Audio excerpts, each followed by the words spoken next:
we fought a cyclops that had a big old diamond on them. You also killed the cyclops on the way here. That was a random encounter.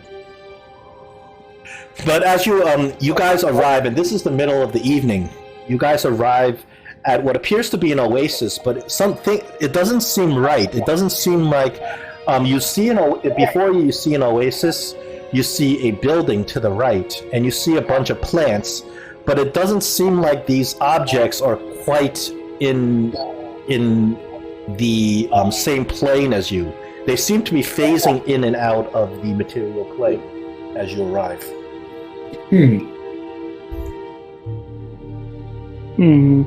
And if I'm wearing my robe of eyes, I would be able to see if they're ethereal or not. They do appear to be ethereal, but even the others can see it as well. This is nighttime? Yes, this is nighttime. Okay. There's the wind is blowing, and it's kind of blowing sand in your faces. These objects, these things that you see before you, this ethereal oasis, and these plants and this building, they seem to be emanating this faint blue glow. However, you go over to touch the plant, and it doesn't. Your hand goes right through it, like it's not quite in the same plane as you. It's not quite there.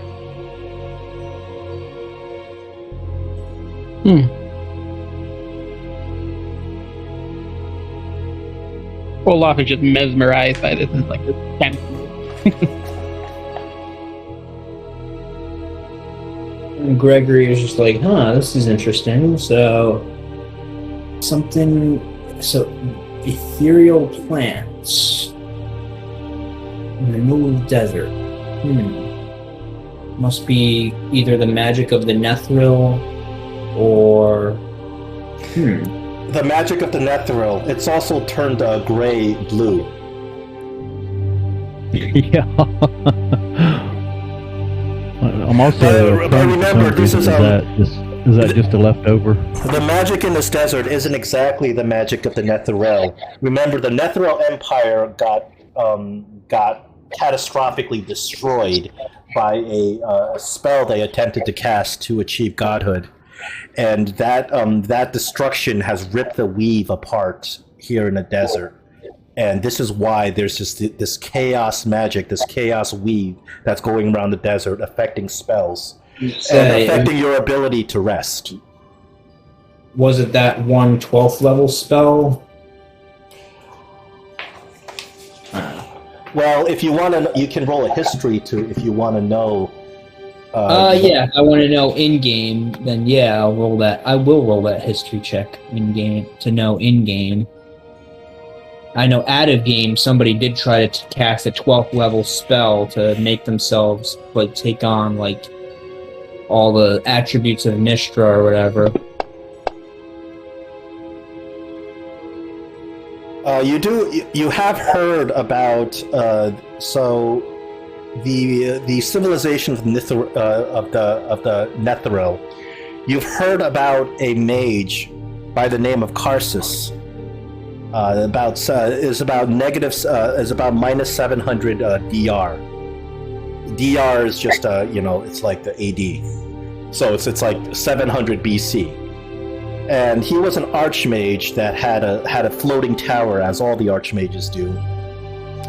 And he was the one who is credited with destroying his entire civilization by casting that 12th level spell to ascend to godhood.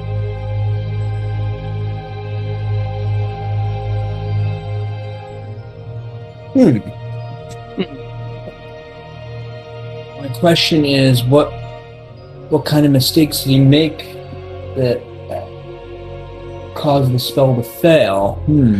Well, you do know, and this is common knowledge, that the Netheril they were very powerful sorcerers in their own right, but they had discovered an object called a mythalar, or mythal for short. What a mythal is it's an enchanted magical object, usually really large, like the size of a person, like an orb the size of a person. And this is an object that is so powerfully enchanted and brimming with the weave that it was powerful enough to raise cities up in the air. And they used these mythals, these extremely powerful magical objects, to create their floating cities. The first mage who discovered the mythalar, or how to harness it, was named Ayulam. And he was the person who discovered the properties of the mythal. And mythals are probably the most powerful magical artifacts that have ever existed. However, there's none that is known to exist still, except for there's a rumor to be one in Mithranor. But besides that, there's none known to exist. They have died with the death of the Netherese. So it was about 4,000 years ago, which was the golden age of the Netheril. About 700 DR, which is about, like not even 2,000 years ago, is when Karsus, he's the mage who destroyed their civilization by attempting to channel magical energies that were not meant for mortals. And he had used multiple mythalars and tried to weave their energies together to cast a spell. And that's what did him in. It was too much power. It was beyond the capacity of a mortal to control.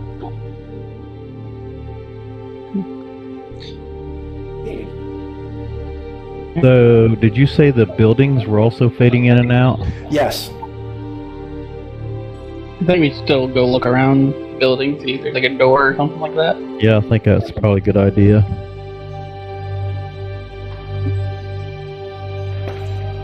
Go over and look around at the buildings. So you look, and directly in front of you, there's a large pool of clear water that's shaded by date palms and ringed by reeds.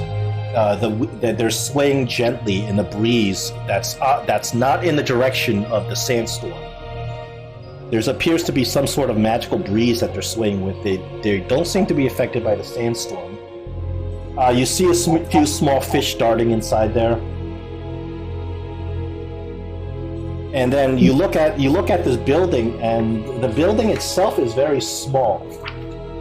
Like it seems to be the size for a halfling. The doors are tiny compared to a normal medium-sized human.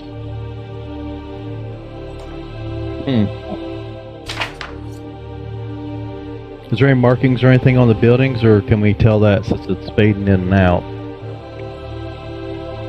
The building itself does not have any markings. It's a walled compound, and it's literally very small. It appears that it was built for halfling-sized people, but they were people because there's a door with a handle on it. The walls appear to be solid. They're phasing in and out, though. Is the water phasing in and out as well? Yes, the water and the plants. So pretty much everything but the sand? The sand you're walking on is solid. Mm-hmm. If I use mage hand and push on a wall, is it valid? The mage hand goes right through it. As if it's not even there. Nice try, though. If I poke it with a stick, the wall over here. It appears to go through it as if it didn't even exist. As if this whole thing were an illusion. Oh. Either it's ethereal or it's an illusion. Or maybe we've been in the desert so long that it's a mirage. Could one of you cast detect magic to see if there's any magic involved? Yes, I would like to. A mirage usually is not this in your face. It's usually something you see far away when you're exhausted. Yeah. All right, so it's not a mirage. So, or at least it's not the kind of mirage you'd see if you were out in the desert for way too long. Yeah, you would see something. You would see like an oasis far away, but then you go towards it and there's nothing there. That's a mirage. This is way too close to be a mirage.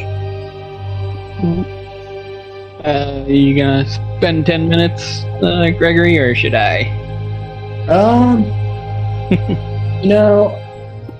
Actually, I do have that one free use of ritual cast that I get for long rest. Oh, we're looking around anyway, so. Should I?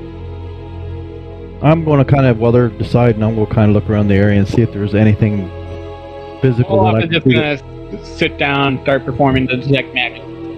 Yeah, and I'm going to look around and see if there's people- anything that's not fading in and out.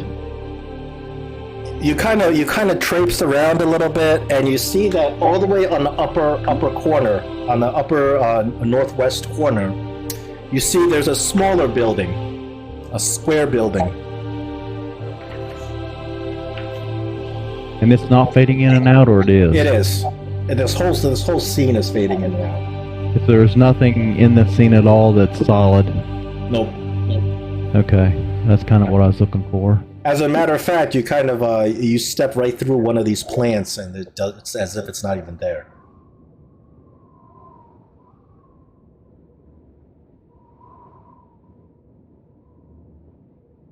Well, I will go over and try to put my hand in the water while they're casting the ritual dispel magic. There is no water. You put your hand, it goes right through. You don't feel the cold wetness of water. I feel nothing, so okay. So I tell everybody, I said, well, this hidden water said everything's either imaginary in a different plane, or we got a mass hallucination going on, one of them. Or maybe we're between planes. Mm-mm. That's a possibility too. Over on like the border ethereal. Right. You complete your detect magic, and you detect no magic. No Well, that's magic. Then we're Okay, so he ritual casted that. Did I ritual cast that, or did Olaf ritual? Either Olaf or. did. I did it. Either or, as you complete your detect magic, you would expect a lot of magic, but you find no magic.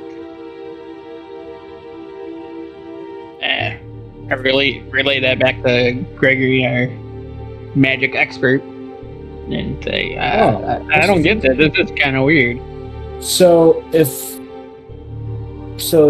isn't magical. So whatever this stuff is obviously going in and out of another plane of existence, like the ethereal plane. Maybe we've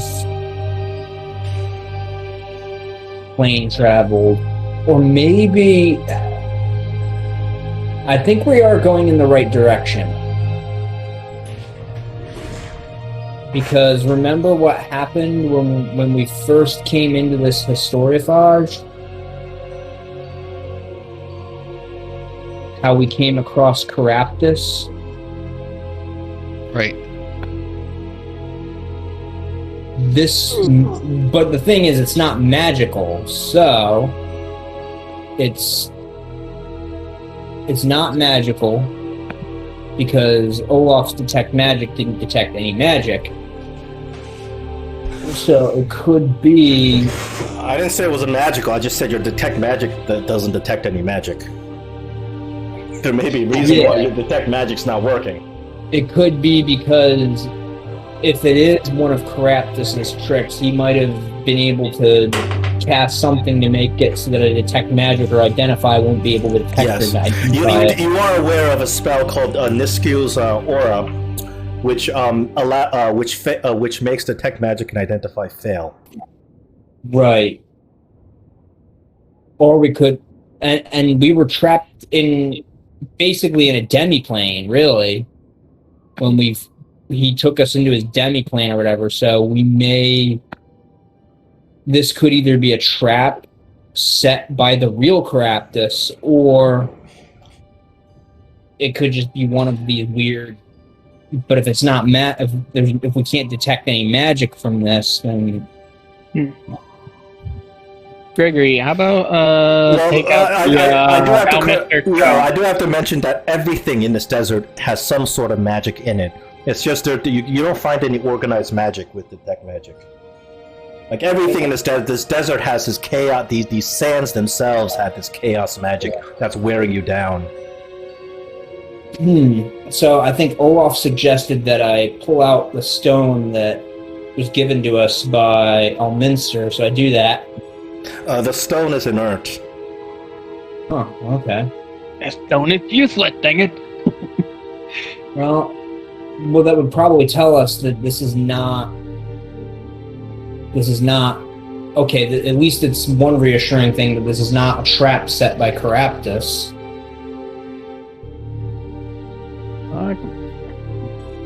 I want to step inside this building. I mean, if it's a building, maybe there's something inside that we can't see because of the walls. Maybe even if it's see, if I could just walk through the walls, maybe I can see something inside the building. Ooh, I think that's a very, very smart idea. I think you should get some inspiration for that idea. Well, thank you. Well, where would you like? Why don't you just go where you want to step inside the building? You can just move your token. Show me where. There's the door. Where's the door at? I'll just go through wherever the door's at. The door of the building right here. No, there's no door there. The door appears to be over here. Yeah, I'll just go through the door just like I was going into a regular building then. So you go through the door. I'll just stay behind them just to keep an eye on them. It appears that you are in some sort of courtyard. It's a very traditional looking courtyard, and it's tidy, very well kept. There's paving stones that are swept clean of sand. There's no weeds that grow between them, so somebody is taking care of this place. And as I'm standing in it, it's fading in and out just like yes. The rest of the... Okay. I look around... So you're walking through this like a ghost. Right, so I'm just kind of going to stick my head out and tell those guys what I see, that there's like a courtyard there, and I'm going to go ahead and walk through this door down here at the south. You walk through that door, and there are a couple of sleeping pallets with a few decorative rugs, very fancy looking rugs. It's a very comfortable looking room, well made for I guess as travelers or guests or somebody to sleep in. There's a little nightstand with a candle on it. And there's no other doors out of this room, right? No. And once again, everything is still fading in and out, correct? Yes. Okay, well, in that case, I want to go out and go up to the door at the north. Can't move my token. Oh, I gotta move it for you. Oh, okay. You go through the door in the north, and you're in this very fancy room. There's comfortable pillows that are strewn all around the room. There's thick rugs that cover the floor. There's these plush silken pillows. The walls are painted with beautiful patterns of interlocking blue and green diamonds and triangles and intricate shapes. A kettle steams on a charcoal burner in the middle of the room. There's nobody in the room. There's a ceramic pot of tea leaves that are sitting next to it. There's crystal and silver cups that are laid about.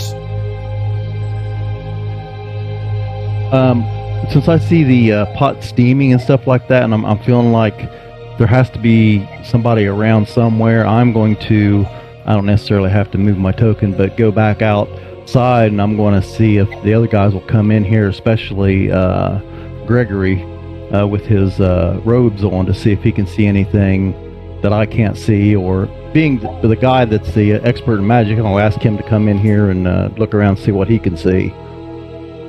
Okay. Why don't I just open the doors? So yeah, that'll make things easier. Okay. As Gray asks me to come in, I come in. What do I see? You see the same. You don't see any people, any persons in this room. But right. It appears that this dwelling is very well kept. It's well kept, which means there have to be somebody here. And there's a boiling teapot.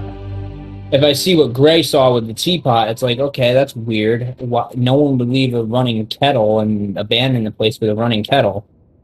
Is the kettle squealing yet, or is it just Want some tea?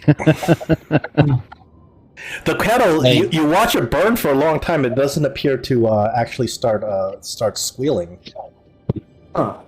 Is this door open right here now, or I might as well go through there and see what's in there? That door is closed, and as you walk through there, utter darkness. Nothing. Huh. Utter So darkness. I come back out and I said, there's nothing but darkness inside this door. Gregory, perhaps. It appears to be a room that's about maybe like 25 feet squared, utterly dark. You see nothing. Gregory, same. You can't. You're not supposed. Well, you can open a door. That's fine. But when you go in there, you see nothing. Nothing but complete Yeah, dark. don't mind the graphics. You see nothing. Alright, it's just complete darkness. And... Including Olaf with the devil sight. Your devil sight even sees darkness.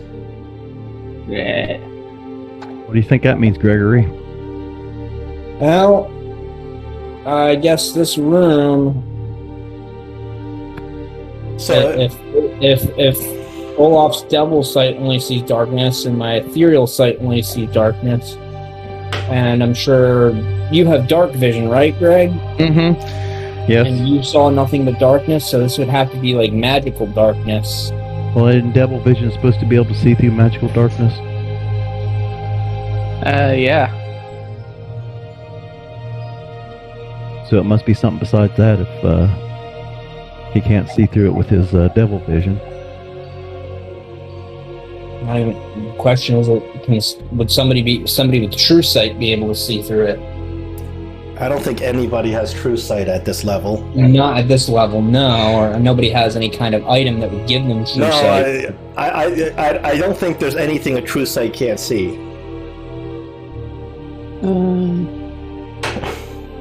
Trying to remember. Oh, he has the eyes. I mean, I think we're just kind of stuck between planes.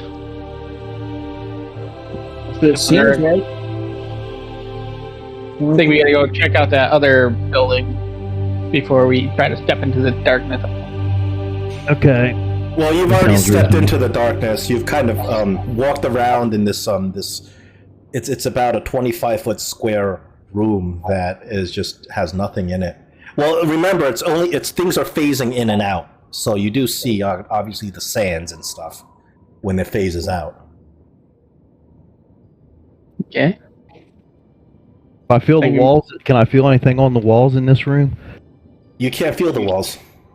Oh, that's right. Never mind. Your hand goes right through them. No, I ain't thinking about that. Oh, so let's go check the other building out real quick then. Yeah, I think we gotta go check out the other building. John, do you have any suggestions? I am completely lost here. I'm just curious because this building, it's obviously not in the same plane of existence. It's well kept, but there's nobody here, which is strange. Because, like, if it's this well kept and there's even a kettle burning, that's like... Those are things that would mean, okay, someone would have to be here, but there's nobody here.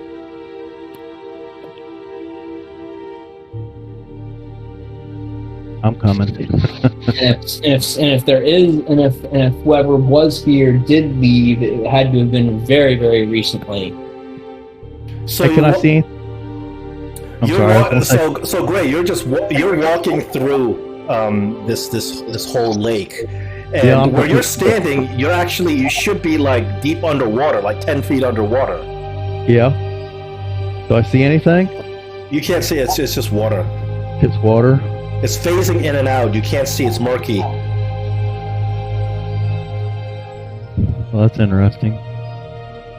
So it's really murky, but I can't see anything in any of the water that I can see, except for murkiness.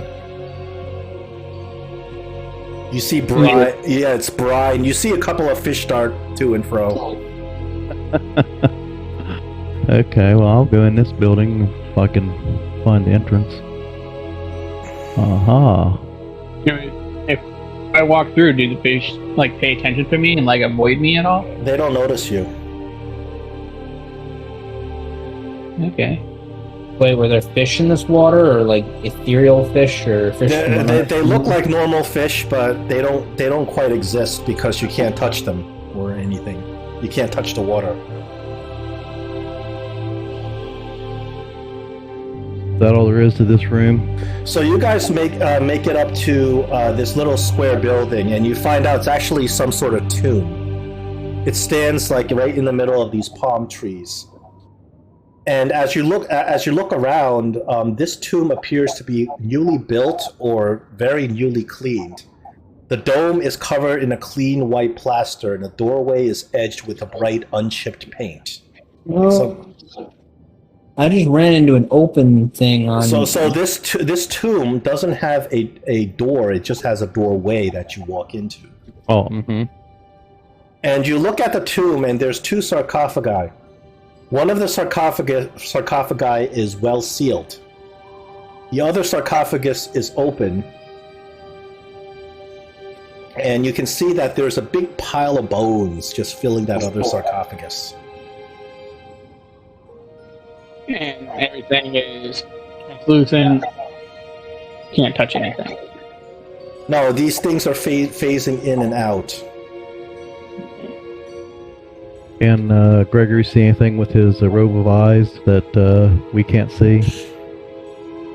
Inside this sarcophagus, or inside this little building? No, he doesn't see anything with his robe of eyes that you don't see. And then, John Ashford, you went back to the camels? Yeah, I mean, I know the camels are real. Yeah, the camels are real. So I'm actually kind of watching the camels and making sure they don't run off. We know how it is without them. Oh, that's good call. I didn't think about that. And then, when you walk up, when you walk up to that sealed sarcophagus, you hear a muffled voice inside the sarcophagus. It sounds like a woman's voice. And the voice says, "I need all of you. All of you." Does this voice sound familiar? You've never heard this voice before.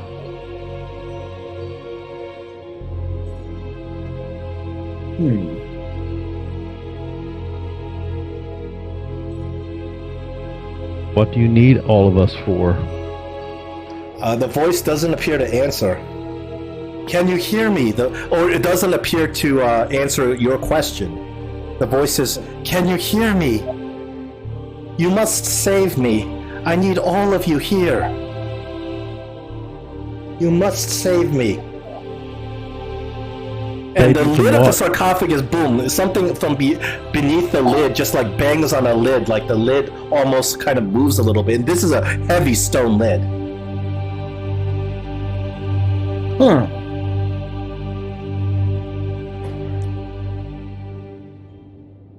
I walk up to the sarcophagus. I'm just gonna lightly just lay my hand on the top, just lightly. The sarcophagus is not solid, so your hand goes right through it. Okay, so this is obviously not in this plane of existence. It's either ethereal or it's in or of another plane of existence. Sarcophagus says, the voice from the sarcophagus says, "Please, hurry, I can't breathe in here. I don't have much time."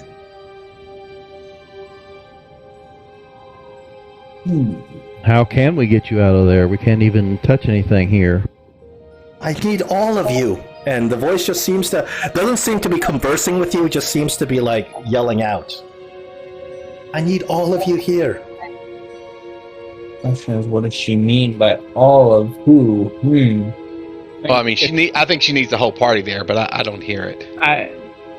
No, John is he's at least he's petting the camels because there's something solid.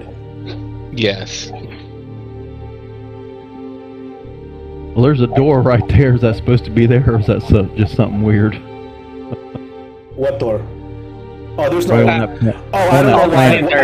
I don't know why there's doors on the plants. I don't know why. It's just the way the map was designed. All right, I'm going to run back and get John and tell him what we found. Whoops, I didn't mean to do that. Tell him what we found. Okay. I guess when he says that, I'll run over. Are you gonna bring the camels with us? I might as well bring. Yeah. If you, Yeah, I'm going to bring the camels to the building. I mean, Yeah. we don't want to be stuck again. So you lead the camels with you as you move over there, and as all four of you enter this tomb. Whoops, sorry. As all four of you enter the tomb,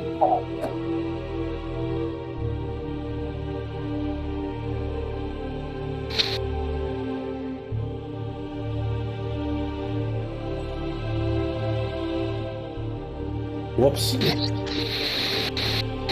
Oh, that should not have happened. What's... It explodes. We all do a wisdom saving throw. we have to all do a wisdom. Are you All, doing everybody. If hold on, guys, before you make your save, because we're all together, you would get my aura protection. So I'm going to put it on everyone. Just give me a second, please. Sure. John, can you take prone off or? I Oh, don't know why I'm prone. You have prone on? Hold on. It's probably from the last battle. It's probably because you went down. Here, I'll take it. I got beat up a good bit. All right, and then we'll go with.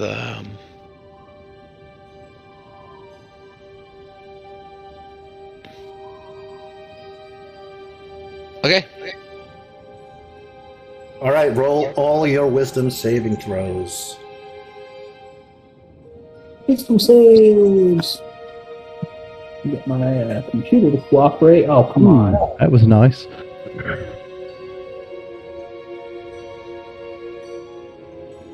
John, mine is wrong. Mine should only be. I think it gave me. I had 2 aura protection effects. Mine is not 22. It's 18. Sorry. Wait a minute. 18. Okay, so why do I? Okay, I'm proficient in wisdom saves. Okay, so So I have a Gray. I think as an elf you're immune to charm. You broke up. Hello. Yes, Gray. I didn't hear anything you said. Can you hear me? Now I can hear you. You can hear me now. Yeah. Yep. You're immune to this effect anyway, but you happen to be the only one who's saved. Oh.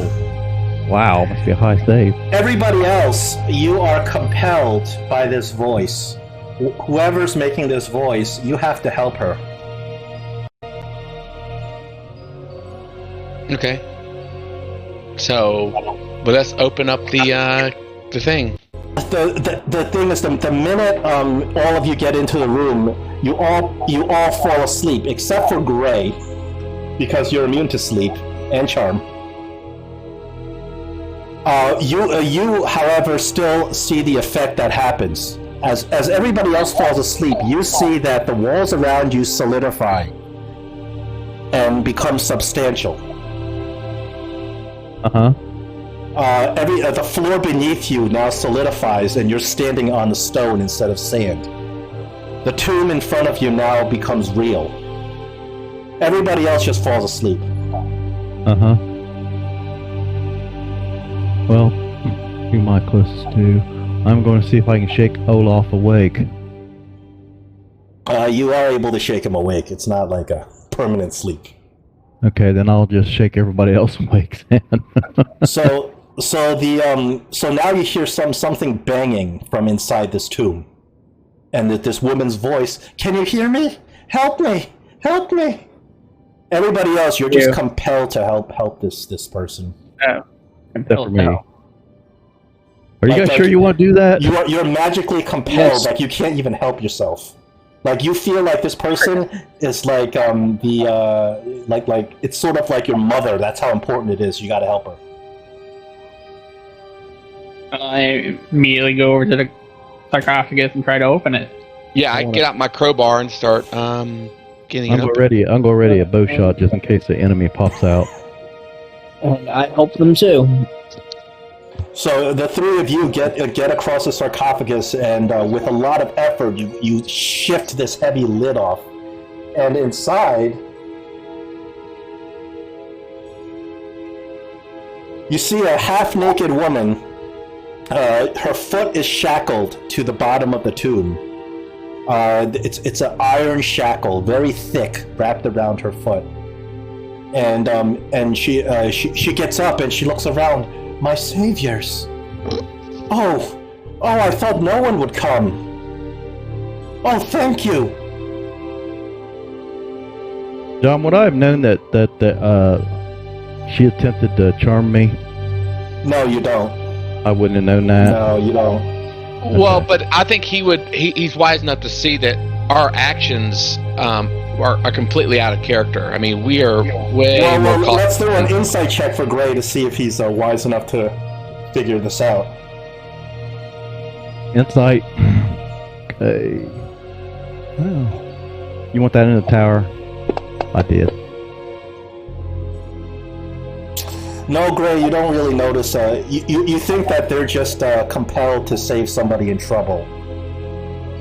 You don't notice that they are under a magical spell. I'm going to ask her how she got there and what she's doing there. She says, "My name is Nidala. Oh, thank goodness somebody has come. I've been stuck in there for I don't even know how long. You have to free me from my horrible captor, the horrible man Insin. He's kept me trapped here." Are you being punished for something? No, Insin is just a cruel man. He saw my beauty, and he wanted to take me for himself. And when I refused him, he trapped me in this tomb and shackled me. He said, if you continue to refuse me, you will die in this tomb. How long you been here? I don't know. Days? I can't tell. Time doesn't run the same when you're in complete darkness. How did you survive with no substance?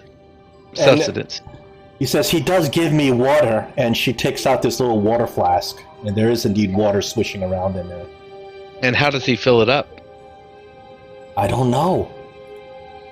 He just magically refills. And I look at I look over and say, "Can we see if this is magical?"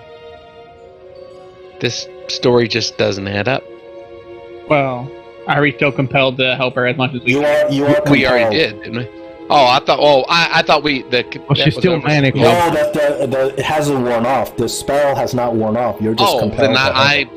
Then I take my sword out and break the shackle. Are you sure you want to do Your that? Your sword hits the shackle, and the shackle doesn't break. Or whatever the shackle's made out of, there's some sort of power in it. Okay, well, she says that it's enchanted. It's his power. You must kill him. So will he come here if we just wait here and then we can ambush him? I don't know. Well, how's he get you water? He doesn't get me water. He only gave me this. I've been rationing it for who knows how long. Wait a minute. We should get another state. That there is no way she can ration for a little thing of water for 100 years. We don't know how long she's been in the sarcophagus, though. She could have only been there for 15 minutes, for all we know, and it probably felt like who knows how long. First of all, we've been searching for longer than 15 minutes. Well, she could have been there for since last night, so. Yeah, I don't know. This is sketchy. We also have to consider this may be like a different plane of existence or something, which means time is different, or time can be different. Well, whatever you do, you are under compulsion to help. Yeah, I mean, we if we have to go and kill this person, that's what we're going to have to do. Yeah. Well, where is he at? Where can we find him? It's just that big house across the pond. Very well. Let us be off. All right, we'll go find this person and we'll. So as you walk out, you notice that your camels are still there, but they are now phasing in and out of existence. Oh. So we were in between two different worlds. Yeah. And you can't really like touch your camels anymore. They're kind of just like the world was phasing in and out of existence. Now the camels are. And the plants are real now? Yeah, the plants are real. You go over there. They're palm trees. You can touch them. Oh, so I guess we crossed over into a new plane of existence, huh?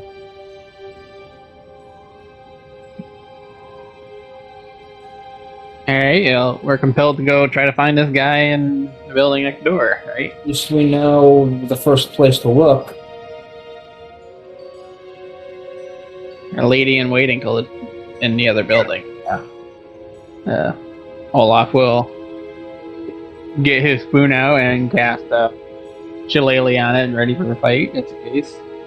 Alright, and I am going to use this moment to cast Mage Armor on myself. It appears you already have it on.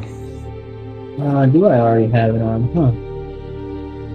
Probably should have went off because we took a rest at the end of that battle, so it probably should have been off. Yeah. I'll have to see. You just have to take a spell slot off if you already got the effect on. Okay, I'm looking at the combat tracker and it says I have the Mage Armor on, so what I'm going to do is just say I casted it and burn it, and say I burned a spell slot.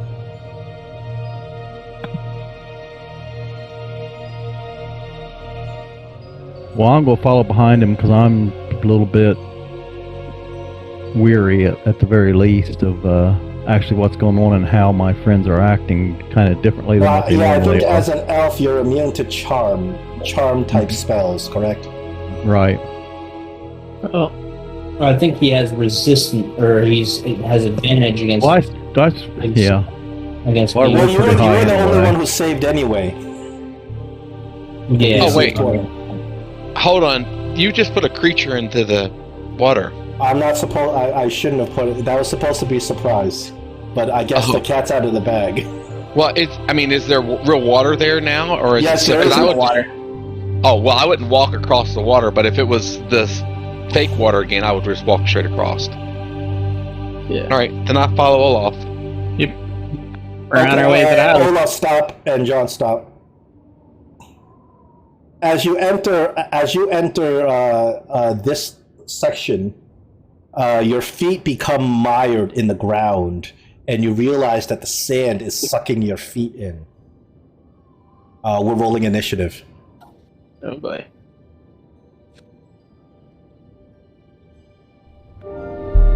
Awful rusty, guys. It's not that. We're in the rest of the girl. Oh, now I rolled terrible. Since you already saw the creature anyway, might as well get that quicksand in.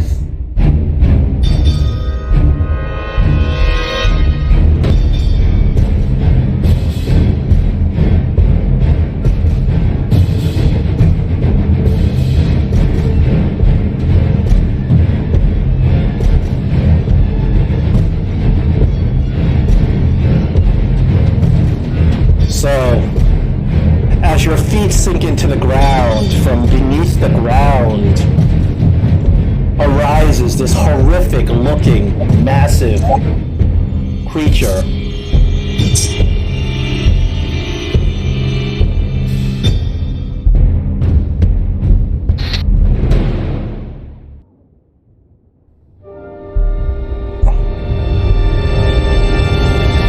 John, what is this thing?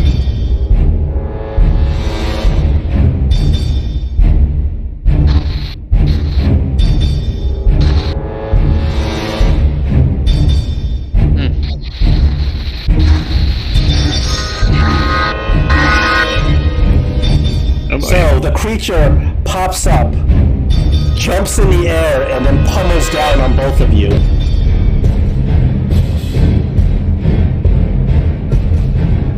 So, each of you have a choice.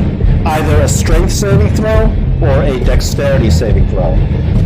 Oh, strength save. The DC is 16. 16. Ooh, Olaf, you're gonna take the full damage. Even in John's aura.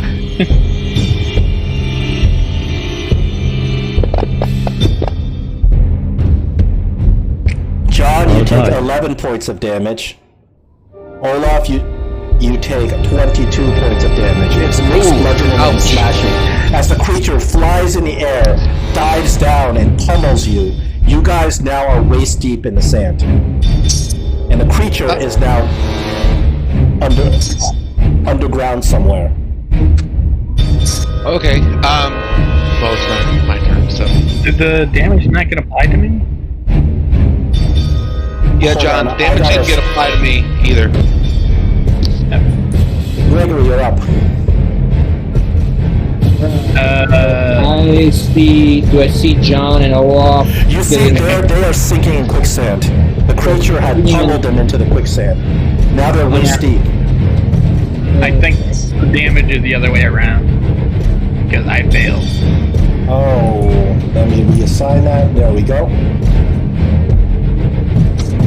Alright, let's see. What can I do? Yeah, move. Are we continuing to think, by the way?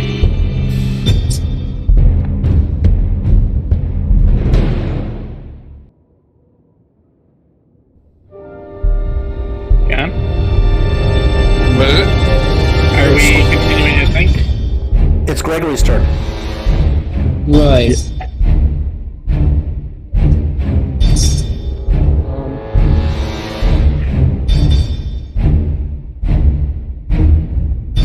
Not really much I can do. I move 30 feet. I can dash, but then after that, I don't really have anything else I can do after dashing. Oh, that's it for your turn? Did you dash? No, I didn't dash, but if I did, that would burn my main action. Yep. You know what? If I'm not going to do much anyways, I might as well I'll dash and get to the outskirts of the quicksand, but not go in it. You actually can't see where the quicksand starts. Okay, but So I'll you just go. have to place your token and hope it's I'll not just go quicksand. over here, and then I'll end my turn. Olaf, at the beginning of your turn, you sink into quicksand. 1d4 plus 1. Hold on.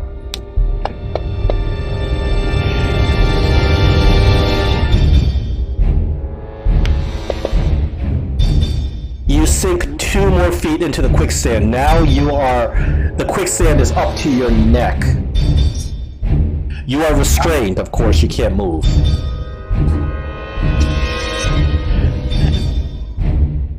I can't move. If you want to escape, if you want to try to escape the quicksand, it is a strength check. Okay. DC equals 10 plus the number of feet that you have sunk, which is, let's just call it 5. 15 is the DC. If you don't make the strength check, you're going to be submerged next turn, because by the rate that you're sinking. Can I, possibly get something out of, a scroll out or anything like that? A what? Or can I grab a scroll out of my bag? You can't move. At this point, your hands are beneath the. John can still is waist deep, but you are now neck deep. So you are not going to be able to do anything with the somatic component. Okay. I will just strength check to get myself out of there, which is not gonna be much, because I'm a weak little boy. I'm a very weak little boy. No, Olaf. Next turn, you're going to be submerged. John Ashford. With a save or a check? What? No. With a check or a save? It's a check. Right. It's a strength check, sort of like breaking restraints. It also is your action for the turn.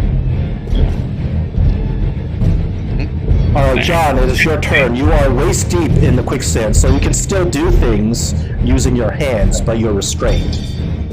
Okay. Hold on, you're gonna sink this turn. Okay. Can I grab Olaf? Like, can I touch him or not? Well, yes, you can, but you are completely submerged, and you can grab him. Okay. I'm gonna grab him, and then I'm going to, let me make sure I got this right. And then I'm going to Misty Step. Does Misty Step require somatic because you're submerged? Oh, I thought it says verbal. The component says verbal. Does Misty Step allow you to transport another creature? It says briefly surrounded by mystery. By a silvery mist, you teleport up to 30 feet in unoccupied. I don't know. I mean, honestly, I've never done this before. So I'll let you Mystery Step, but I never grabbed somebody. You can't take Olaf with you because there's another spell, Dimension Door, that allows you to grab another creature. And Misty Step is such a low-level spell, so I'll let you teleport out. All right, I'm going to go... you got to show me where. You might end up back in the sand if you 10, 15, 20, 25... 30. Okay. You get yourself out of the quicksand with your Misty Step. Alright, and hold on, let me knock that spell off. And now Misty Step is a bonus action. You still have an action. Yep, so I don't know if I can interact with the object, but I'm going to pull off my backpack, grab my rope, and try to throw that to Olaf. Okay, then you're going to throw your rope where Olaf just sank in. Next turn, I'm going to have Olaf roll to see if he can, if he's going to grab that rope, because he doesn't even know. He's totally submerged at this point, so he doesn't know that the rope was thrown. Okay. All right, I'm gonna pass my turn then. Okay, great. It's your turn. Olaf is completely submerged in quicksand.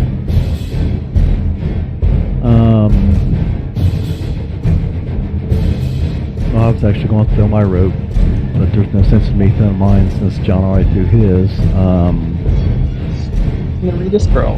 That was my point. Not gonna happen. And we can't see the creature, is that correct? Creature has burrow. It just disappears under the quicksand. So no, we can't see it. Wow, I'm kind of limited on what I can do right now, guys. Oh, there's stuff you can do.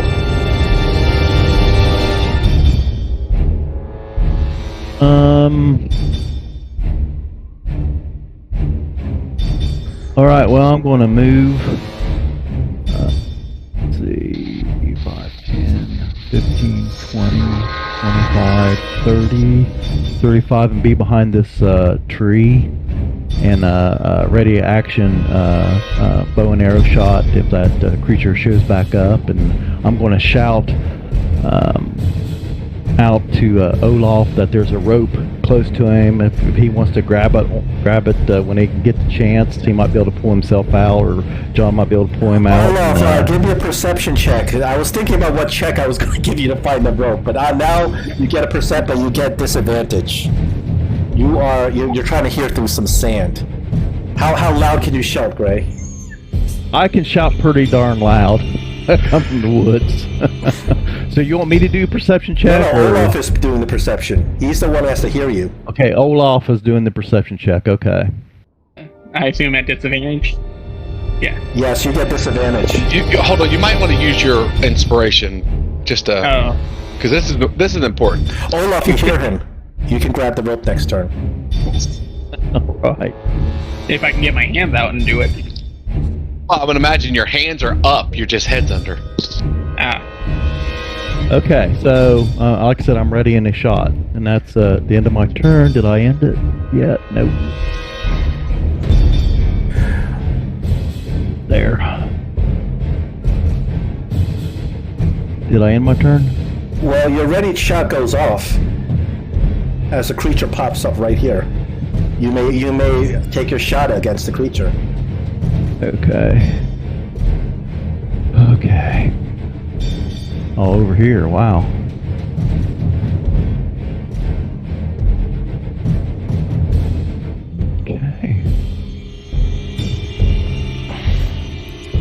Ooh, that's a good hit.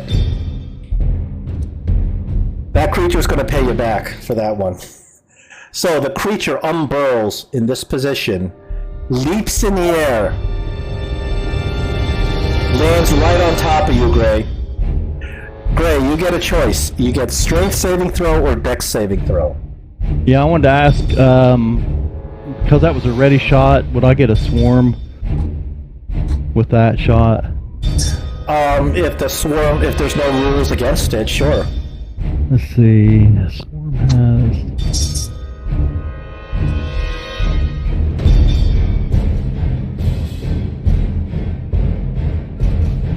Well, it says on each of your turns, so I'm assuming that means I have to do it on my turn then, right?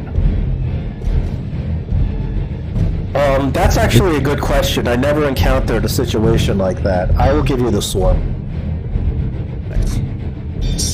That's nice of you. Okay. I will drop that right on top of him. There it is. Ooh, not bad. Okay, and and I have to do a dexterity or a strength. Is it a save? Is that correct, John? I have a question. You're able to take a second attack. You have 2 attacks, right? If you ready an action, you're readying the attack action, you're allowed to take a second attack.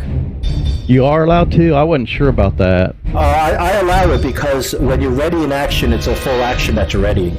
Well, okay, I'll take my second You're not just shot. readying.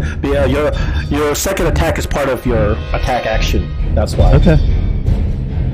And you guys need a little help here. All right, that's another hit. Okay. Okay, so you choose dexterity, correct? I'm gonna roll it for you so the damage sticks. Okay.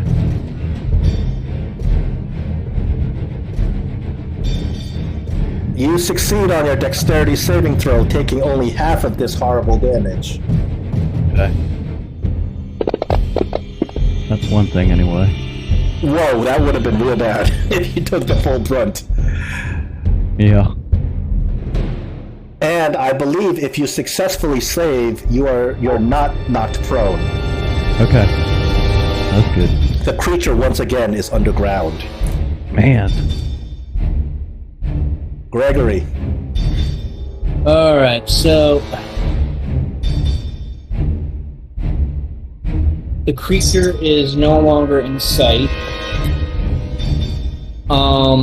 Olaf has a grip on The creature appears to just pop up, slam itself down, and then burrow again. That's what that appears to be the creature's tactic.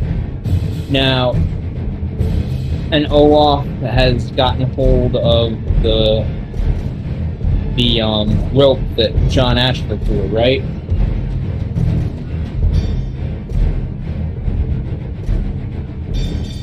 Well, he's going to get the opportunity to do that on his turn. Oh, on his next turn.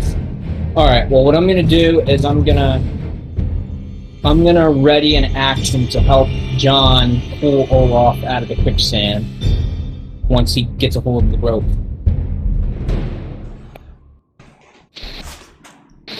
We probably ought to move over there next to him then, I guess.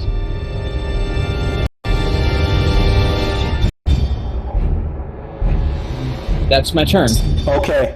Olaf, now that you got a hand on the rope, and with the help of the others pulling you out, you may make this. You are no longer going to sink anymore in the beginning of your turns, and you may roll to get out of the quicksand with a advantage on your strength saving throw. Alright. That's Not saving throw. I'm sorry. Check. yeah. It's still -1 no matter what. Ooh, you're still there. You're still submerged. Oh, man. Very weak. I'm a very weak person. Beginning. And that's pretty much going to be my entire time trying to do this. Still have. John Ashford, it's your turn. I have the rope, so I don't know if I can do anything or not. Do you want to pull? If you can do the same check that Olaf made and pull the rope, It's a strength check to pull Olaf out. Oh yeah, I definitely will pull. And because I ready to action to help you, that should give you advantage. Oh, that's right, Gregory. You got it. You got the rope too. So you roll with advantage. DC 15 strength. Oh yeah. Perfect. Oh, that's a 20. All right. Olaf, you get dragged right out of there. You may get dragged an extra couple of feet with that. Oh, perfect. Then that was great. So I'm gonna pass my turn. All right. Do we have a sense of where the quicksand ends basically now? The creature went down right next to Gray. No, I'm saying that the quicksand. Like, you have an idea where it starts and where it ends now? Now that I got dragged through it. Yeah, you think it's kind of around this area. That's where it starts. Okay. All right. So once again, I can't see it. So 5, 15, 25, 30, and I will ready another action to when the creature appears to go ahead and take a shot at it.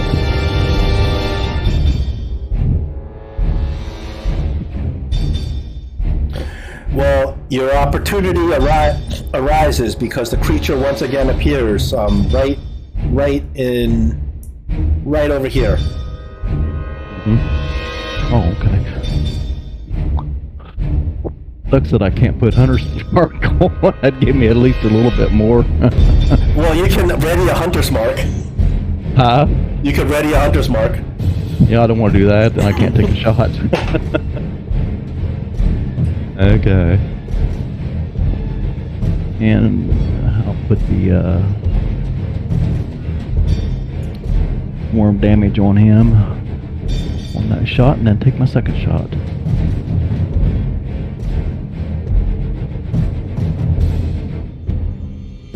Okay.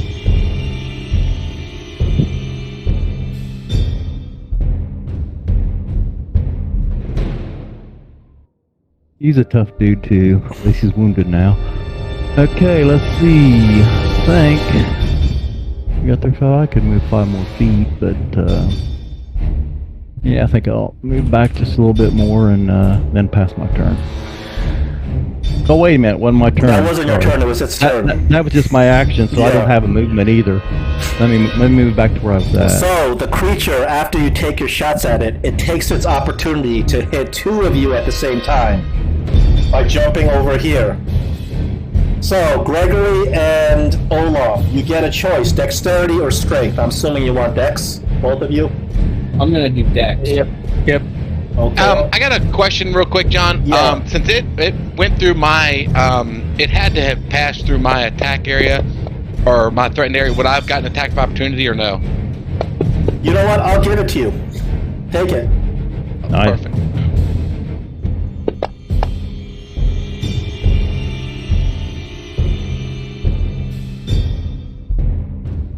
I can't see if it missed or hit. Oh, that missed. did not hit. I don't know how my my thing got, my like advantage disadvantage thing got moved up there. I can't move it. Oh, hold on. Let me fix something. I messed up. The creature appears to have attacked itself. Hold on. Let me fix this. Because I gotta do saves for you guys. While he's fixing that, does anyone know how to move that little modifier? Yeah. If you kind of like click in between like the buttons, you can right click on it and unlock position, and then you can move it. Yeah, like I unlock position and it just won't let me pick it up. I picked between like the modifier box and the disadvantage advantage button, like right in that in between the space, and I was able to move it. Alright, so it's unlocked. So we have Olaf, who successfully saves, Gregory, who unfortunately fails to save. There's a whole bunch of damage coming at you. Alright. Ouch! Ouch! Wouch! Ouch! That's almost a double. That's almost a double knockout. Gregory is knocked out by this creature. Olaf, you save and you are not knocked prone, luckily. Gregory, we need a saving throw for demise.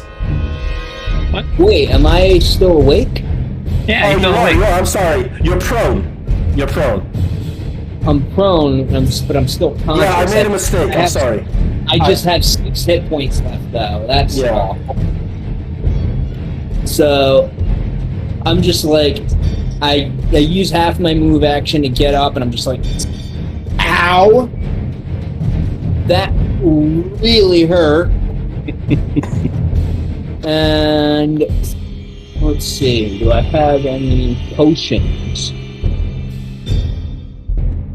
Let's see, what do I got for potions?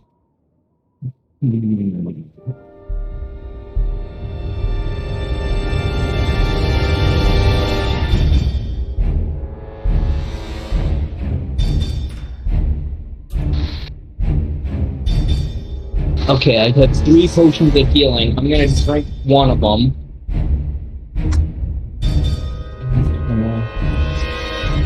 Let's make that 2. There we go. And now another, what is it? 2d4 plus 2? Yes, 2d4 plus 2. How do I, right click? How do I, alright, how do I right click it? You hold down the d4 dice and then right click. Alright, before I do that, I'm going to check out the little modifier box. Okay, I'm going to target myself. Looks like, and then I'm going to hit what this modifier is, adjustment. Yeah, how do I do this modifier? You know what? Screw it. I'm not going to worry about it. Just put 2 in that little box, I think. You don't have to just type in the middle box and we're just going to add it anyway, because even if you roll it like this, you're not going to be able to do healing. So just roll it. 8, that's 10. So I will change our hit points to 28. There you go. As you chug a healing potion. And I will use the rest of my... Actually, is that a full round action to drink the potion, or just a regular action? It's a regular action to drink a potion. You still have half movement, because you have to get up from prone. Actually, I'm going to get it... I'll get this... I'll go over this way. Actually, yeah, let's not be in fireball formation. I'm going to go over here and end my turn. Olaf, you're up. This creature is nowhere to be seen, but it appears to know when you guys are grouped together, and it targets you when you're grouped together. Yeah. I am going to get away from everybody if I can. Don't run through the quick stand. I'm going to try to... I'll move over here, I think. There we go. So that's why there's doors here. So there's lines of sight. All right. So yeah, I'll move over to here, and the moment I see the creature, I am going to cast a spell. I'm going to cast do a guiding bolt. Okay. If I see the creature, the moment I see the creature. All right, John Ashford. all right, I'm going to I would like to bunch up because I feel confident about the save, but I'm just going to take a 5-foot step and Freddy in action. I'm going to just go ahead and also ready an Eldritch Blast, just in case it doesn't choose me. Wait, so when did you have an Eldritch Blast? Because I went up a level as a Warlock. When did you go up on a level as a Warlock? I'm 6th level Paladin, 1 level Warlock. Last time we leveled. Oh, I didn't know that. Okay. Let's say, who's preparing Eldritch Blast? John Ashford? Or John. Me? Oh, sorry. Yeah, Olaf didn't pass, so I didn't pass. But I'm preparing that, and that's what I do. We're just all prepping. So, Gray, you're up. Oh, okay. Just going to move 5, 10, 15, 20, 25, 30, 35, and then ready a shot again. That's my turn. All right. Creature is going to emerge. I believe you can all take your prep shots as it emerges. okay. We'll go by the order of the prep shots. So Olaf, you go first.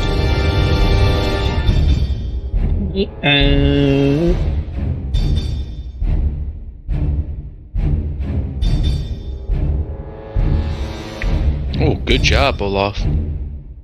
Mm-hmm. Oof. And then I also grant advantage to. Well, no, it's a prepped action, so that's all you can do. Well, no. The shot itself does that. Yeah. And John, you're next. Your prepped action. Okay, I'm just already have him targeted, and the blast goes off. I don't know why it just did. Oh, because Olaf granted me advantage. Advantage, yeah. All right, so that was 1, and then I'll blast again. Up and a hit, and that was 2. Wait, why are you getting 2 blasts? Because it's 2d10. So if you're a warlock, who's your patron? Well, actually, I was hoping that you and I would work on that because that's what I've been working on. That's why I've been kind of distant right there at the end. Yeah, when we were you didn't tell me you were a warlock. We can work on it, sure. I didn't know. You were gonna be a warlock. I'm not staying. That I'm like right now. It's kind of since I've been. But it's kind of it's a whole thing. But my nobility's been attacked. We've had people leave. We've had the mental attacks from our last adventure. So I'm gonna have go a couple steps in a different direction. Then I'm gonna realize that this is not my path, and I'll go back to Paladin. That's pretty cool. So, but yeah, since sure, I got 2. something ready for you for a warlock patron. Unfortunately, it doesn't apply right now, but I guess your powers are manifesting right now. So perfect. I only hit. Well, it looks like I hit twice, but one of them did 1, one of them did 6, and that's it. And so that would be my ready to action. Okay. My question was, why were you getting 2 Eldritch Blast attacks? Because it's 5th level. I'm at 5th level. You get 2 beams. If you're a 5th level warlock, it's not a 5th level warlock. No. It's 5th level. It's the same thing with any other spells. Those aren't. You don't have to be a 5th level warlock. Yeah, the spells scale to level, not to your class level specifically. Right. The spells scale to level. So if he were a wizard, he would get 2 firebolts, or he would get a 2 dice firebolt damage as well. So then, right. I'm a 5 ranger and a 2 rogue. So, but any spells I cast. The rogue sneak attack is scaled specifically to the rogue level. No, I was talking about the spells that I cast. Well, some spells, like if the spell says at 5th level, it doesn't mean 5th level. Your caster. It only applies to the cantrips that are like class defining cantrips like Eldritch Blast and Firebolt. I don't think I have any extra. No, as a ranger, you don't have any cantrips 9 anyway on some of my stuff. So it only applies to specific cantrips that are like class defining cantrips. Oh, okay. Just to make you more effective at higher levels. Well, that's good for us though. That John gets 2 shots like that. Okay. range, yeah. Okay. That was mine. I would have. Gray, it's your ready to action. All if right. you can take this thing down before it slams yet again. Yeah, Gray's actually been consistently doing a lot of damage. Okay, let me give it the swarm damage.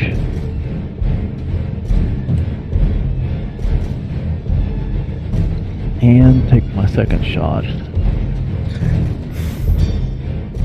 Oh, nice hit. Ooh.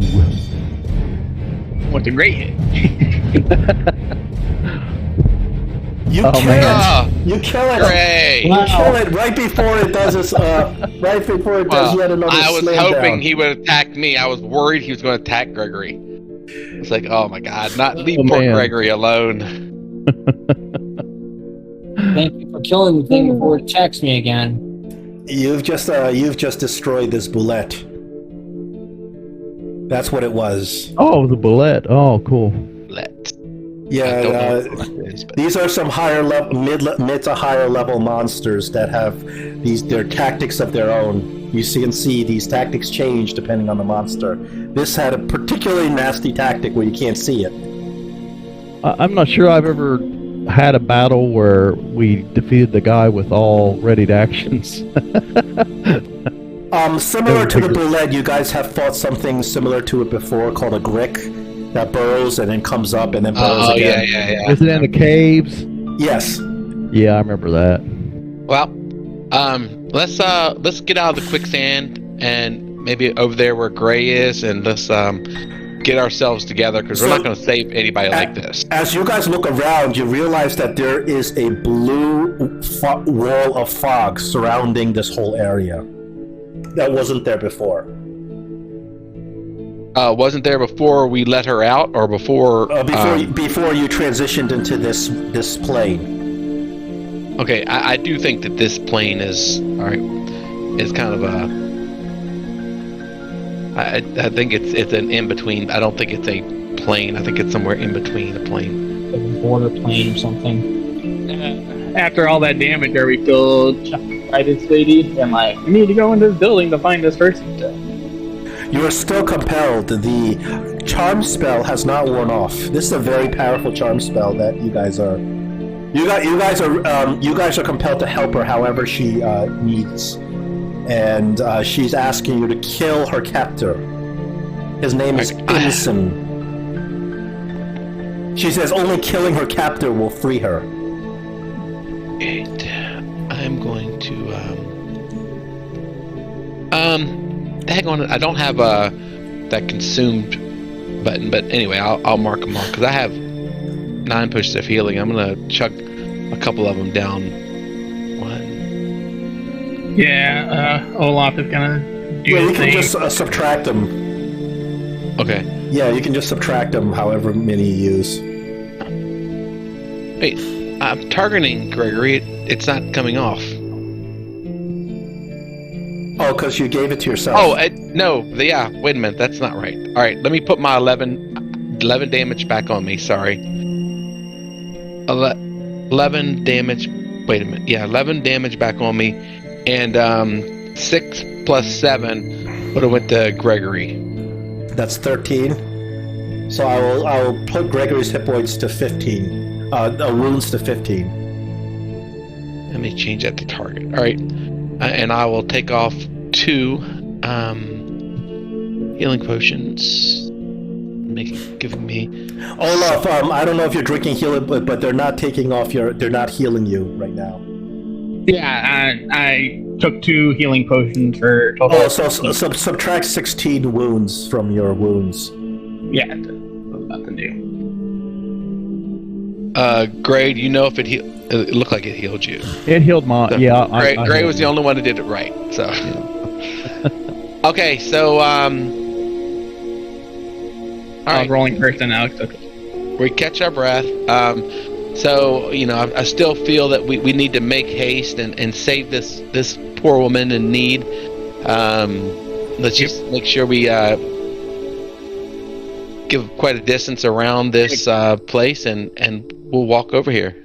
I'm gonna actually cautiously walk over here. I'm going to it's going to be half movement because I'm not moving stealthily. I'm moving cautiously.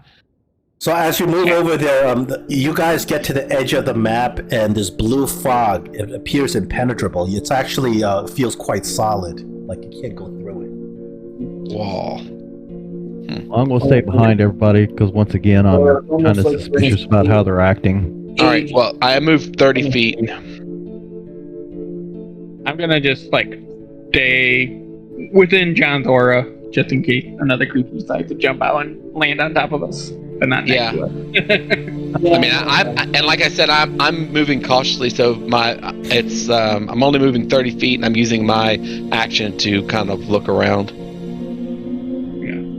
You look around, and the water seems fresh. The trees and everything on the trees. There's like coconuts and fruits and stuff on the trees. It looks like a very lush environment, even though the very air itself has a blue tinge. Okay. And I'm looking around, waiting for the party to get up there, and then we're going to get on the edge, and we'll send somebody around to take a peek. All right. 5, 10, 15, 20, 25, 30. All right. That's all. Wow, it's right here. All right. Can someone move silently and take a look?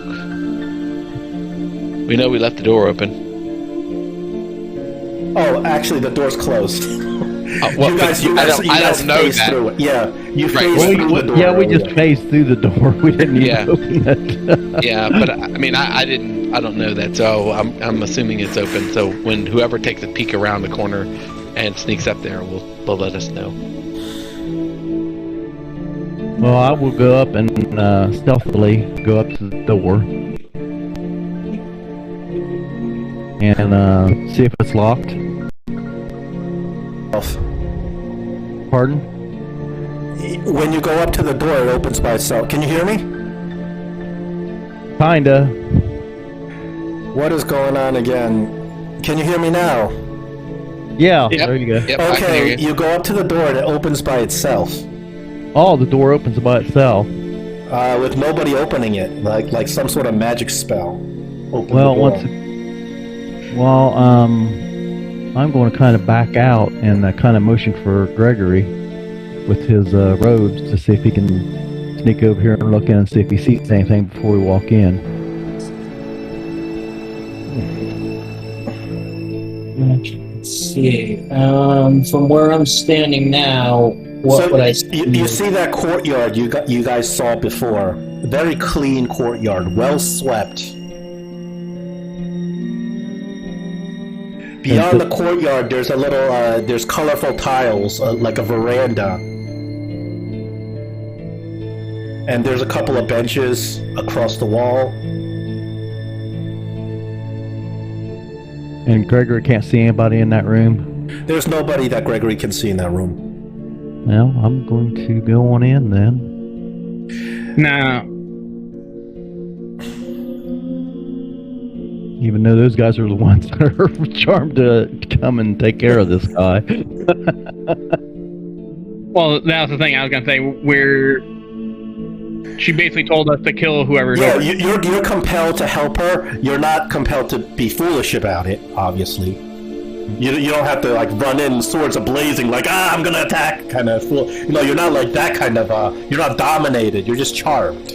Like you believe what she said. You believe that she is this poor hapless woman that has been captured and tortured by this evil man. Now, does this door, are these doors already open, or They're closed. this door where I'm standing? They're closed. I missed it the first time, so I want to. Do I hear anything on the other side of it? No. You open Well, then up I the will- door, and so it's Yeah. just it's the bedrooms that you saw before. Well, actually, it's the other bedrooms. This is the second bedroom. I didn't even go into here. but- Very well kept, very comfortable looking satin sheets. They're all made, so ready to sleep in. Nothing in or under the beds. No, Well, I'll go in here and do the same thing because I can kind of move stuff around now. Did you say there was a table in this one? there's a table with a candle on it. The table has some very fancy fabric draped over it. Is there anything on the table other than the candle? Nope. This is a very neatly cleaned room, so there's no junk around. Everything Okay. is spick and span. And I go back and I let everybody know that there's nothing over here in the south end of the building if they want to come on in. I'll come in and go towards the south just to give room. So, Gray, as you approach the door in the north, the door swings open again, and you hear from within, "Welcome, travelers. Please, please, join me in my parlor." And the door opens by itself. Well, we're being invited in, guys.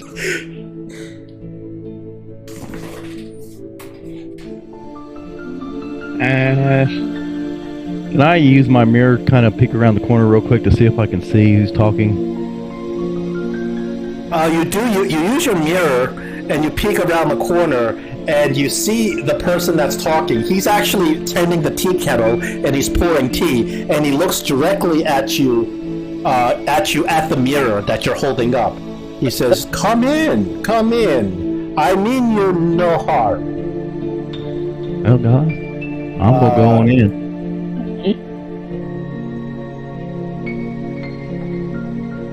But the problem is, guys, we are here to do him harm.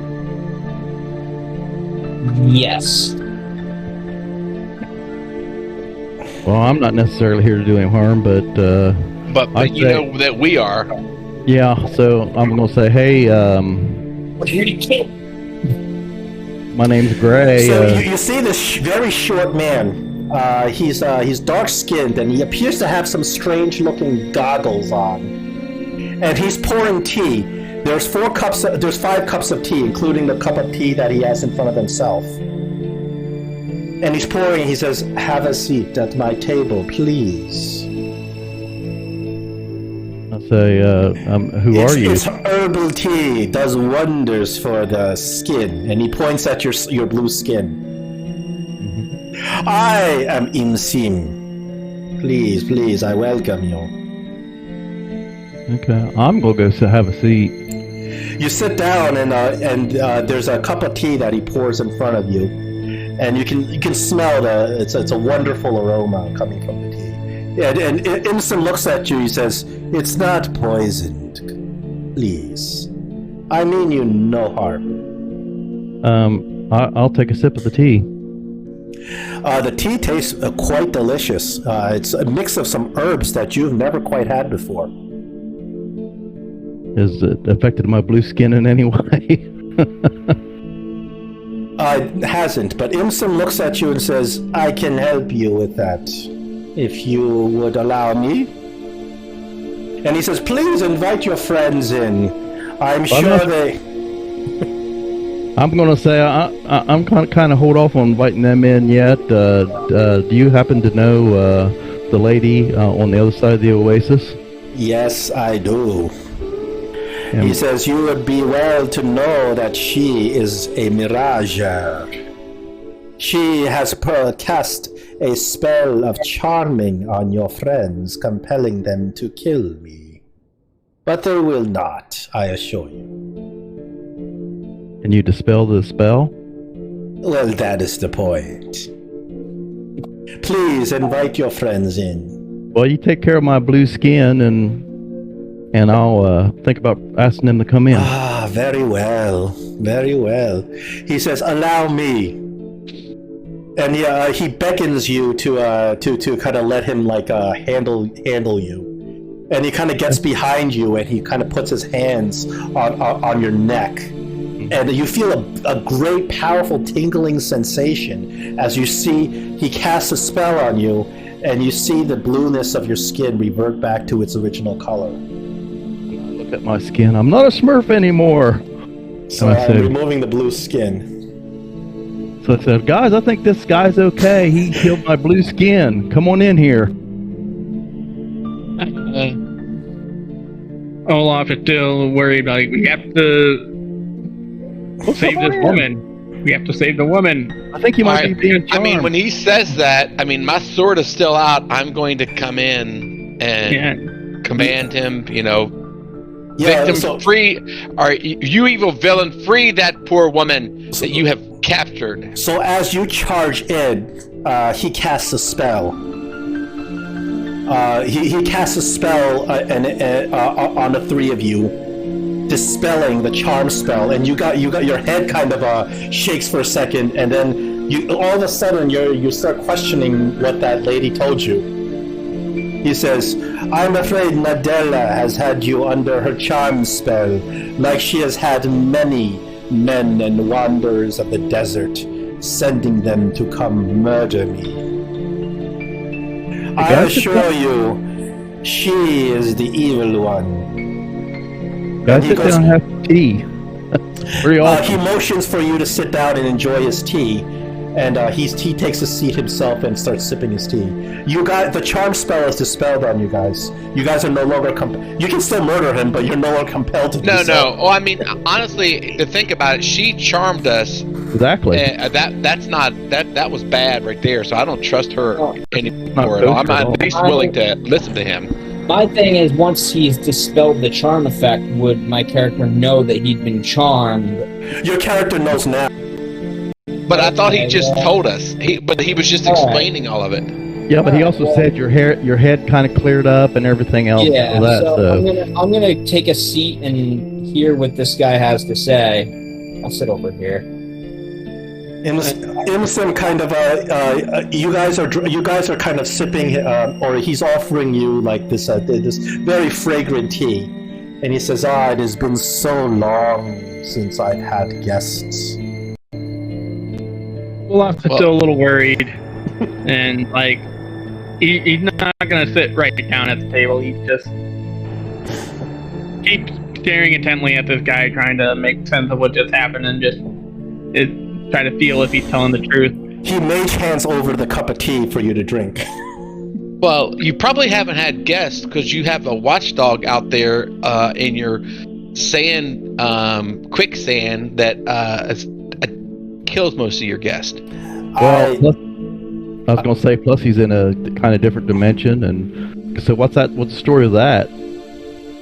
This place. Well, this is the ethereal realm. Do you not recognize it? You seem to be capable wizards, capable magic users yourselves, from how you handled Yasil outside.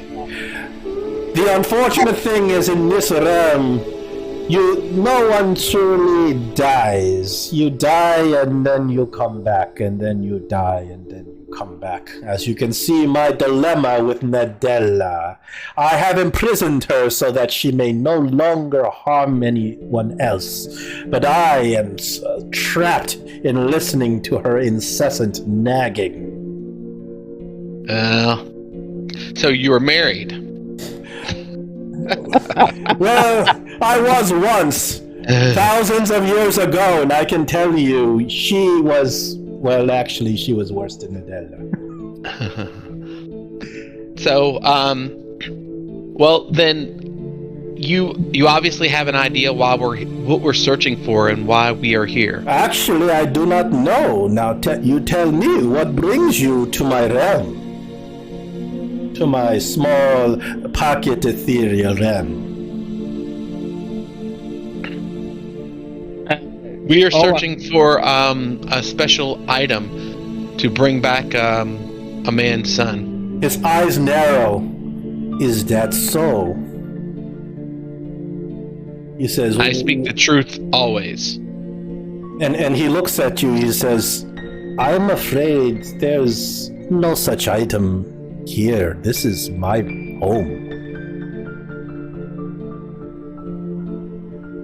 Did I ask you what's the deal? I use sense motive. You can roll an insight. Insight, sorry, not sense motive. Same thing. Alright, Nice. You surmise that he's not he's lying. yeah, he's being evasive. I mean, that's the way you roleplayed it. Well, at least he didn't cast a charming spell on us. Right. So, well, I tell him that we do not wish to steal or take anything, but you asked why we were here, and we speak honestly. Well, I can tell you, I've been watching this place for 1,000 years. It is my charge. Very rarely do we have travelers that can cross over to my realm, and when they do, usually Nadella kills them first, or sends them after me to get killed. Now, what does she hope to gain by doing that? She is a mirager, a deadly djinn, who feasts off the souls of wayward men. She withers for centuries without a drink, but once she gets a drink, she becomes immensely powerful and dangerous. You are fortunate that she did not drink from you right there. Instead, she got greedy and sent you to try to kill me and try to take what I am guarding. I do have a question. And the other sarcophagus that was open, there was bones in there, and you said that nobody died. These are the unfortunate men that she has lured into her trap. So when she kills them, they stay dead. But otherwise, the creatures in this dimension don't die. Is that what you said? Well, mortals stay dead when killed, but we of the fairy realm in this dimension never truly die. So wait, you guys are both Fae. Yes, I am. I was not always Fae, you see. I was a human, like you, many centuries ago. It is so long since I've remembered the times when I can walk along the grain fields, see the power of the mythos. Such a long time ago. And he kind of goes off on a little rant. Olaf, you were saying something. I kind of interrupted you. He said that you're protecting something. What are you protecting? What are you guarding? He looks at you and says, well, I suppose it wouldn't hurt to tell you. I do not think that you have any harmful intent. He says, do you know the legend of how the Netherese Empire fell? Yes, at least from common knowledge, and I tell him about Gregory would remember. I'm trying to remember the guy's name that tried to cast that. Karsus, that's the guy's name. About how Karsus tried to use. He tried to invoke the power of Mishra and use it for himself, and it failed. And he says, yes, and he starts nodding as you tell the story. He says, but do you know what happened once he failed to cast that spell?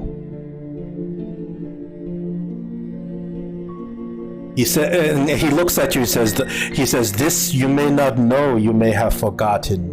Humanity may have forgotten. But that day, the weave itself was torn asunder, right here, in this place, which was once the heart of the Netherese Empire, now a wasteland of sand.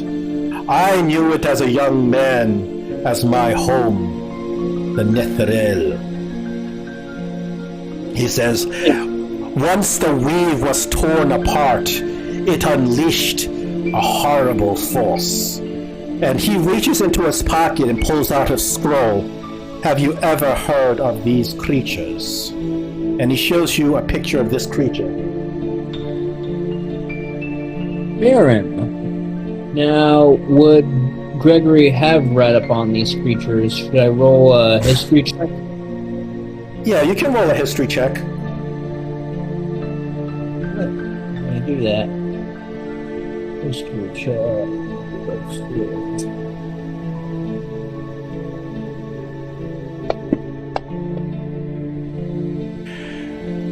You have heard of Faerun.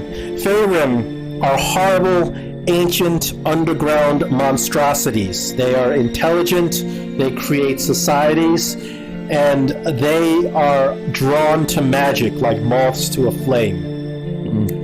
rumor has it that they were drawn to the Netherese mythals. Remember we were talking about the mythals and the consolidations of magical energy? These creatures are drawn to it like moths to a flame, and they laid waste to anything that stood in their way because they wanted to feed on it. Imsim says, so you have heard of these monstrosities. When Karsus failed in his spell and ripped the weave apart, the Faerun emerged from beneath the ground. They invaded our cities, killed everyone, feasted upon the mythals. They expanded, reproduced. Billions upon billions of them were unleashed upon the world. It was absolute chaos. He says, but they did not destroy the world, for it was, do you know of these creatures? And he takes out another scroll and shows you this. Ooh, Is that nasty? Should I roll another history check? No, because this is not written in the histories. You've never read of these. Oh, these are interesting. No, I don't know of these creatures. These are called the Sharn. Almost as horrific as the Faerun. But there's a difference. The Sharn were once ancient elves known as the Mythalar. They were twisted by dark magic, and they became obsessed with preserving the law of magic and abusing all who abuse magical power. When the Faerun had poured across the lands, it was the Sharn who came and finally put the Faerun down. They slew all the Faerun that were above ground, and they put up 10 magical seals upon altars. These seals kept the Faerun well away from the realm, and kept well away from the material realm. But these seals must be protected. I, being one of the last of the Nitharel, volunteered. I found a Dejini and I made a wish. I wished to be powerful enough to be the protector of the seal. And so I was, protector, 2,000 years. But now I'm just quite bored.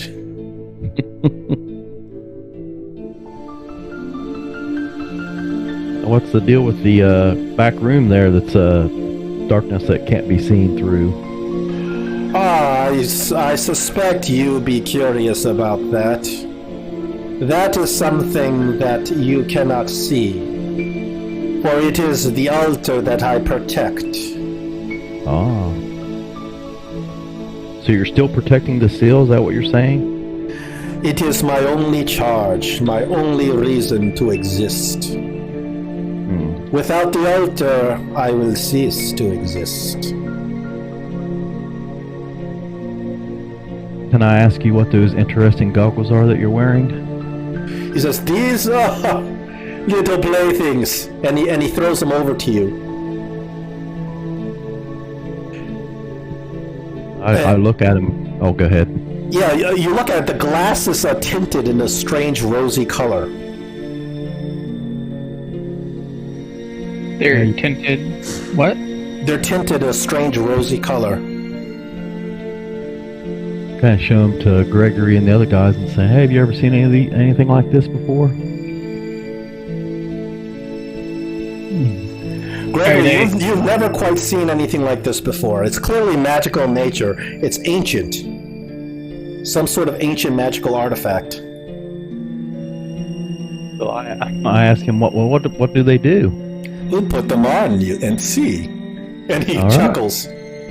You Okay, put them on and you look around and there are naked nymphs dancing all over the place. And he Nymphs? chuckles again. Well, how can you be bored? They're not Well, I real. said- oh. They're kind of a virtual reality game.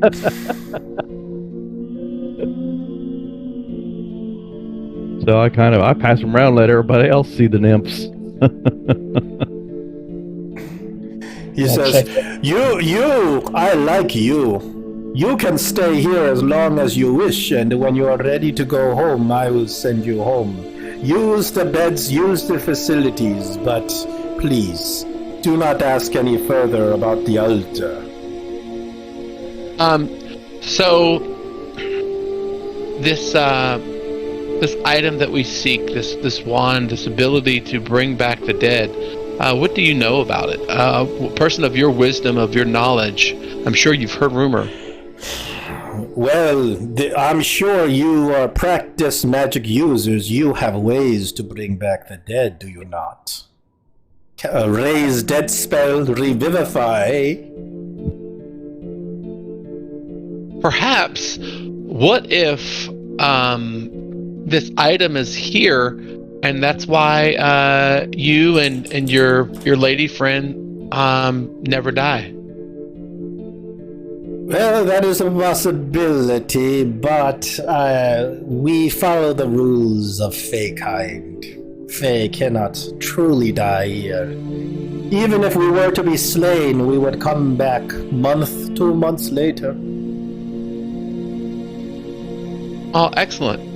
So, this altar, it's an altar to whom or to what? It is a magical seal keeping the Faerun away from this realm. There are 10 of them and 10 guardians. I am but one of them. I know not what would happen should an altar fall, but you know the consequences of unleashing the Faerun upon the realms. Insight. Is he really guarding the Fey realms? Oh, nah, daggone it. You don't think he's lying to you in terms of guarding the Fey realms? You do think he's lying to you in terms of this item that brings things back to life? Yeah, he's not being truthful about that at all. You can, the way you're role playing it, you can tell he's not being truthful. He says, you are so much better than that other wizard who came here demanding to see the altar. You at least are courteous. There was another who came many decades ago, coming angry, hurling spells here and there, demanding to get the power of the altar. I sent him away so very quickly. Oh, you must. What was his name? Caraptus. Caraptus, yes, Caraptus. You've heard of that man. I hope he never comes Either back. Yeah, I think we came across him at one point, but that's another story. I think he's our enemy.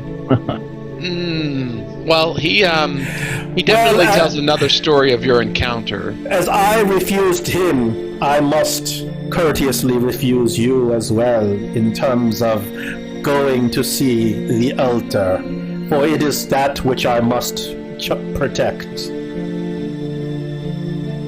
Well, before you did a spell battle with this Caraptus, did you at least find his reasons for wanting to see your altar? He was hungry for power. And if you can look into our hearts, you know that is not the case. We but want to help others. I do not doubt your intentions, but as you may know, my very purpose to exist is to protect the altar. It cannot be trifled with, it cannot be seen. For to take down the altar means risking unleashing the Faerun upon the realms.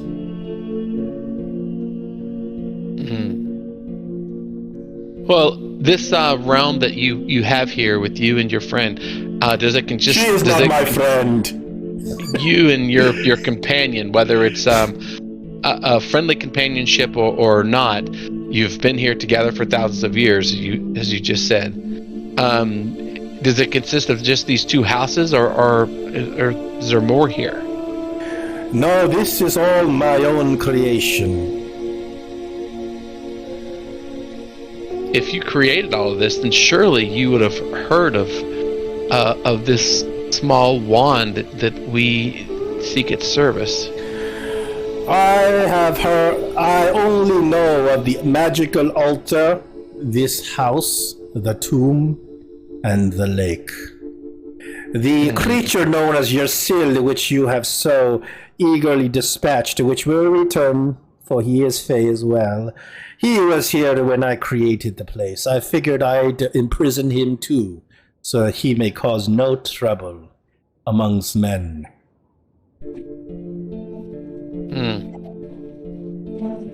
Well, considering that you are as powerful as Caraptus that we have heard of, why couldn't you just gotten rid of that creature? Powerful? He wasn't very powerful when he came here. Oh. We have heard that, we know that the Caraptus we know, he is quite powerful now. He has actually created weapons of sentient weapons. Well, that sounds like very troubling indeed. I wish I could help you, but as you can see, I only have one purpose. If that is true, if you really wish you could help us, you would help us greatly in finding this wand, because that would allow us to defeat this evil man and bring peace and serenity once again back into the realm. He kind of looks at you, he thinks about it for a second, he says, I am afraid I cannot help you. I can send you back to your material plane, however. Unfortunately, we came here to find this Caraptus lair. Going back to our realm will not help in that task. Well, you are welcome to stay and search as long as you please, as long as you do not enter the room with the altar. Do you have a way to protect us from not being charmed by that witch? Well, you are resistant to her charm for 24 hours once the effect has worn off, as are the rules of mass suggestion. So, all right. Well, thank you very much for your hospitality and your help in this endeavor. Will you not even stay the night? Take a long rest in one of my bed chambers.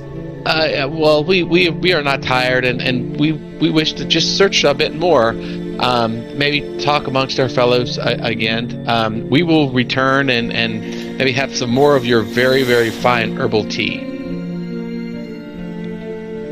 And with that, I kind of stand up and I bow and I open the door and motion for my companions to follow. He says, but where will you go? It is such a small realm. Of course, we will just we'll just kind of walk around the edge of it and decide, mayhaps we will take you up on the offer to leave and go back to our realm. We were better suited for that. You are. So, thank you very much. We will be back in touch shortly. And with that, I bow and I'll be out in a minute. I just want to speak with him just a few more minutes. Sir, I'm going. I have a special place in my heart for the Fae, as my mother was very close to a Fae in a grove that was close to my house where I grew up, and I saved that grove from an attack of evil orcs. And as you can see, and I produced my swarm. I said I have some Fae with me that are with me all the time, so I kind of have a special place in my heart for the Fae. Oh, I'm so thankful for this. But as you know, I wasn't born a fairy creature. Right. And I wasn't either. I'm saying I have a special place in my heart for the Fae. And I just want you to know that we are on a very special, honorable mission to protect all the realms, not just our realm or the Fae realm or anything else, with some really bad magic that's going on, and the article that we seek would be tremendous help in order to help us to complete that mission.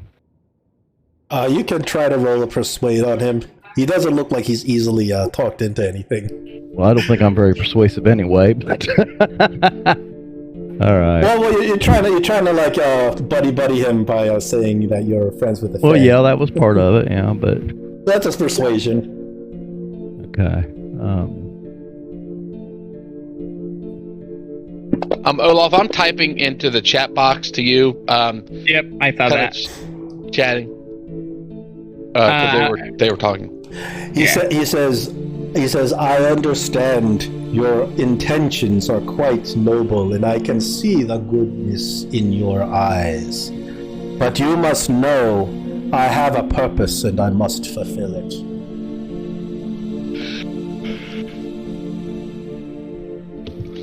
Well, I sure do like your tea. Have as much as you like, and stay as long as you'd like. Well, I'll for now I'll excuse myself and see what my party wants to do. Yeah. I kind of want to ask him a few questions. I'm like, so you're one of the last of the Netherese? That I am, or I was, before I was transformed. That's what he looks like.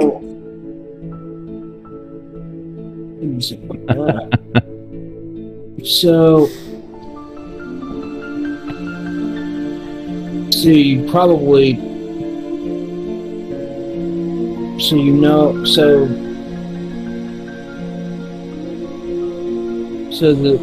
everything that you just told me seems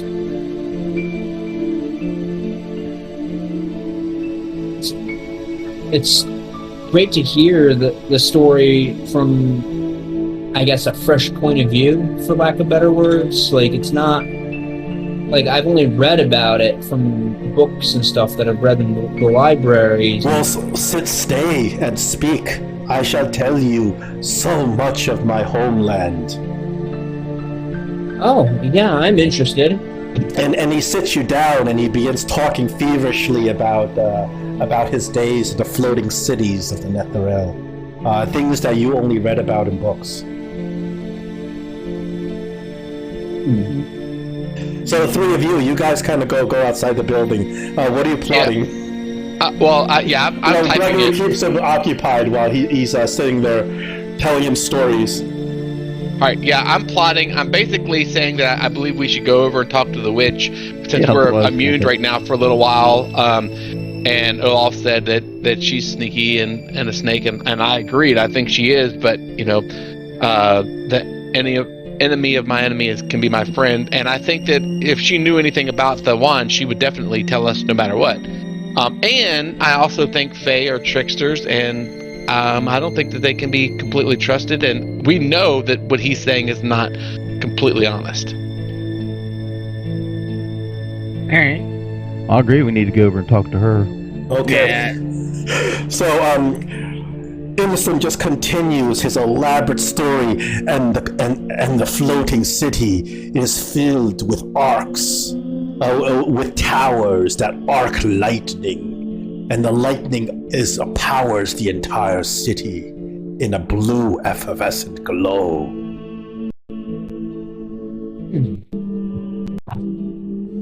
So, Plume, and she says, Innocent still lives. Why have you not killed him? Oh, he will come back and torture me. Well, you should probably be tortured for casting spells on people that tried to help you. I did what I had to do. Not everyone is kind and will help a poor, suffering creature like me. Well, witch, you have one chance to be honest and make a bargain with us, or we will leave and make the bargain with your tormentor. Okay, intimidate.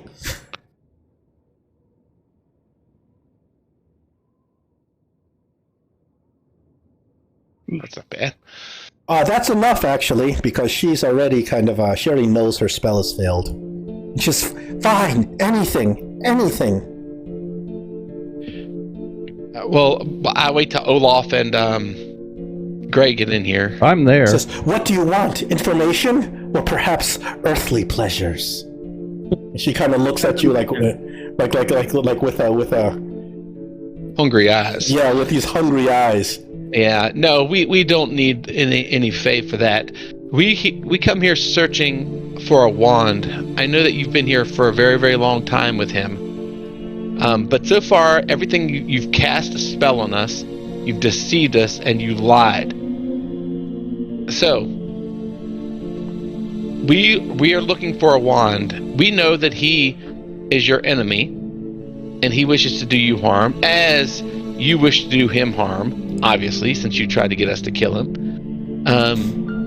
So you have a chance to maybe have a leg up if you are honest with us. If you continue to lie, we will not waste our time.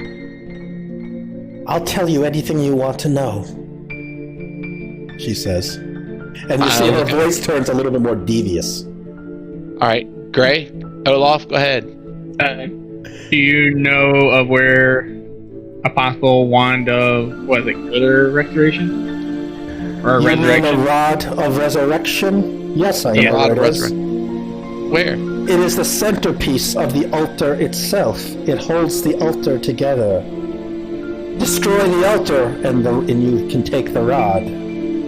But you'll never get to the altar unless you take care of Imson. Of course, that's where we work together. So what does the altar... Your friend said the altar was to keep the Fey realm from entering. What do you think it's for? Well, to tell you the truth, I have no idea what it's for, and I don't care. How did you get trapped here? Oh, well, I was just living my best life. You know, I'm just living in an oasis. Let's go, guys. I think since she wants to lie again, we want to just... I'm not going to waste our time listening to lies. She says, "Won't you listen to me? I'm not lying to you." I don't care about you living your best life. Yes, I was living my best life. I was living in an oasis, and any traveler foolish enough to come for a drink would drink of my lips and die. That is what I do. I am a mirage. That sounds true. Okay, well that's being true. honest. Yep. Okay. It is my nature. What do you want me to not be myself? That is what I do. Nope. I agree. I think we all must be true to who we are. How did we With get that- pulled into? How did we get pulled into this dimension?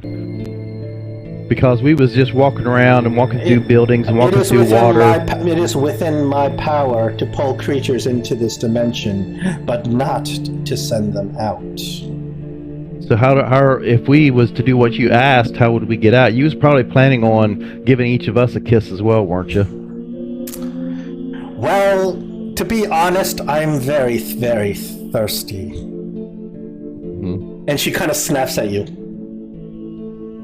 Because she drinks our blood.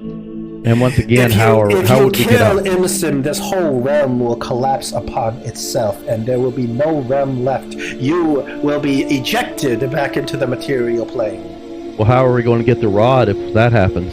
The altar will also be ejected into the material plane. Well, his tea was awful good.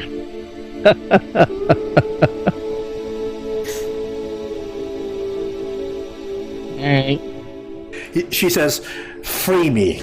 Break these magical shackles, and I will drink the life of him. I will languish upon his flavors." If you were powerful enough to do that, he wouldn't have captured you and tossed you away like some kind of piece of gutter trash. He just happens to be immune to my charms, but if you were to sneak me into his room with him not looking and I were to plant one kiss on his lips, he would die instantly. Now, not only would he die, his very soul will be sucked into my being, and his whole realm would collapse. Yeah, but you're really not offering us anything. The altar, isn't that what you want? The altar and the Rod of Resurrection. We can get the altar without you. Very well. Then what are you talking to me for? And she starts pouting. That's what I was wondering. What are we wasting our time talking to you for?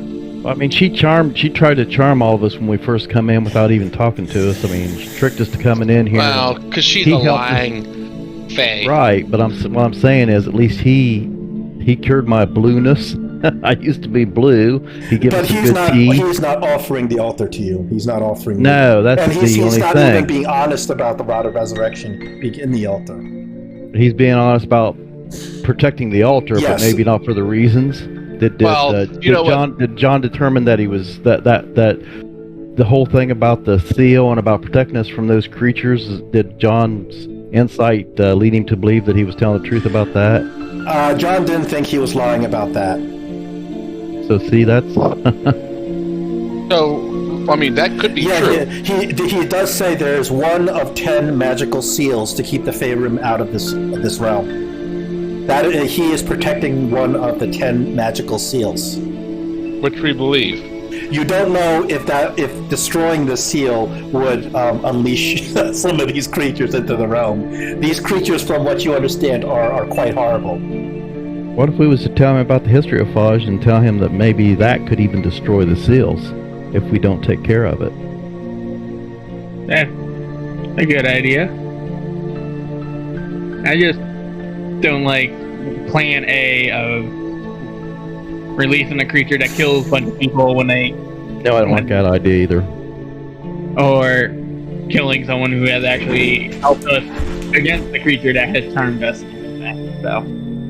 Plus, if John thinks he's being honest about protecting the world from these creatures, then that's a noble cause. Yeah.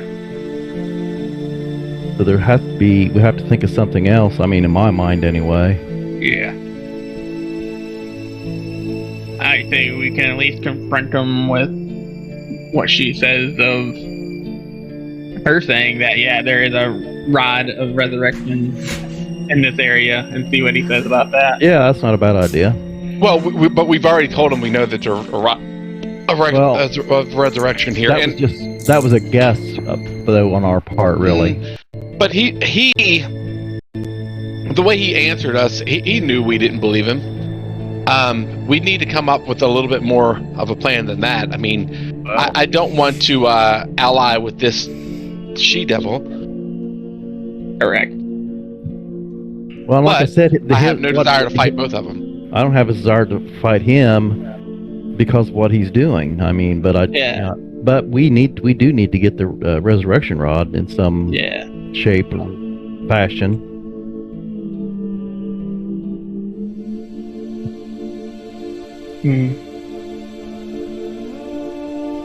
All right, what do you choose to do in this situation? Well, yes, that's the $1 million question. I don't know. You haven't really given us a good. I'm going to walk through these both paths are crappy. I will tell you that now. I'm giving you a morally gray choice. Yes, Why I make agree. things black and white? It's more interesting when you have to really think about because real life isn't always black and white, you know.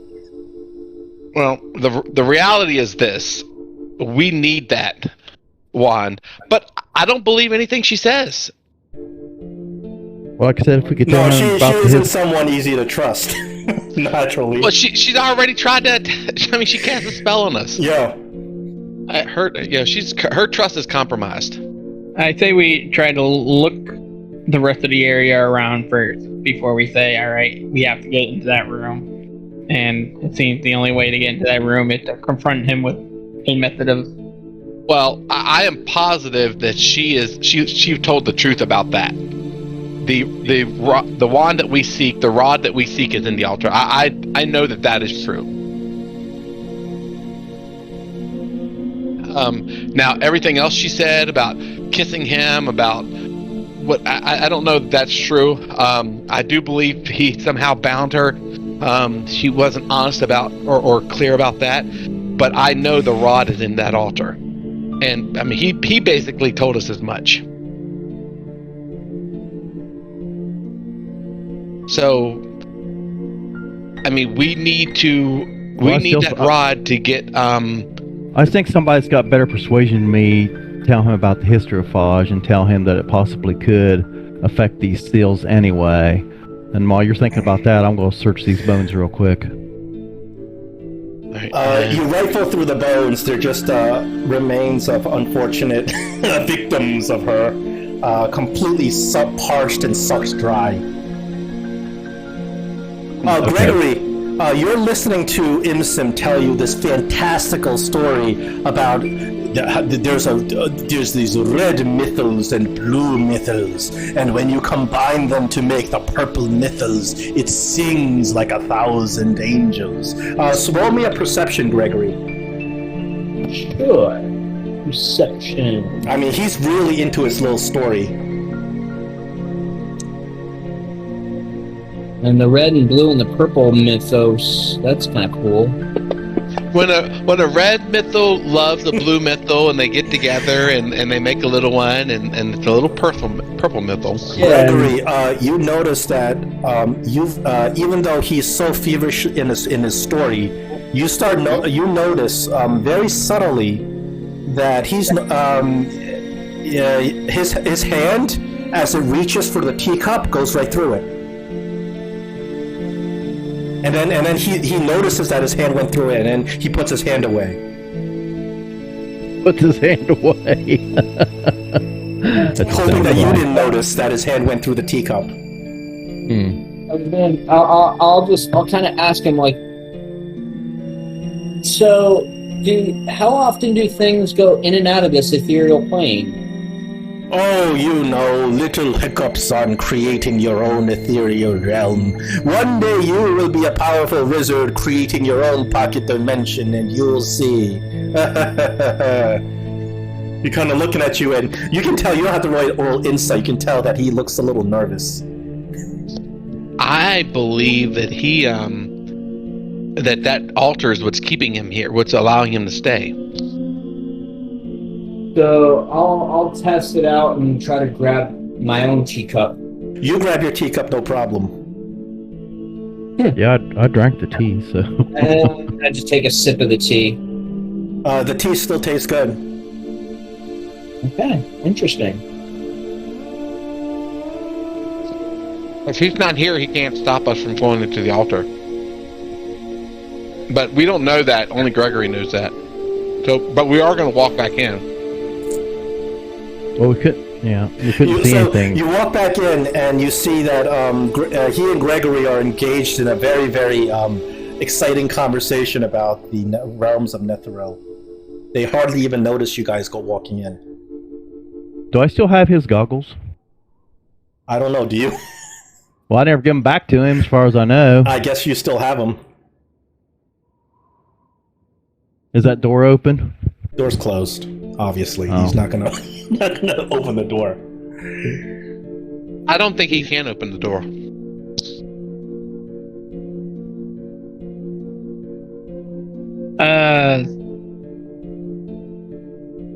Olaf will just like start rambling about like, oh man, I really wish we can find this action. And we got this stereophage that we're trying to deal with, where it seems that all of the way the realms are collapsed upon each other, and we're trying to save the stereophage and everything. You sure you don't know anything about this Rod of Resurrection? He says, I am so sorry. I am so sorry to hear of your plight. This sounds terrible indeed. Perhaps a scroll of revivify. I believe I may have one around here. If it is bringing those back to life you seek, a revivify spell would do it, will it not? It wouldn't work on him. Well, a revivify spell would work if they just died. I did cast Gentle Repose on him, but it would depend on how. I don't know how long. Actually, let me look that up real quick. Didn't they tell us that the revivify wouldn't work? Right, it doesn't work. And revivify only works if it's instant. Oh, and then I'm afraid you need very powerful magic. I wish I could help you on that, but I cannot.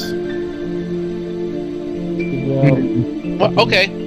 Well, since we're here for a while, enjoying your company, please tell us more about the evil witch over in the other building. Well, what else is there to tell? She lures travelers, mostly men, to their demise as she sucks out their souls. Every soul she sucks, she grows stronger. have a question. Is it evil when an instrument does what its purpose? I mean, that's what she is meant to do. She lures travelers to their demise, and she fulfills her purpose. Just like a Balor is meant to rule over hell, doesn't make it less evil, right? Well, it depends on what side of his ruling, I guess, you're on. Well, if you look into things with moral subjectivity, I suppose so, but that is more of a philosophical debate. I wish to protect the innocent men that she would be killing. Very well. So I just have a question then.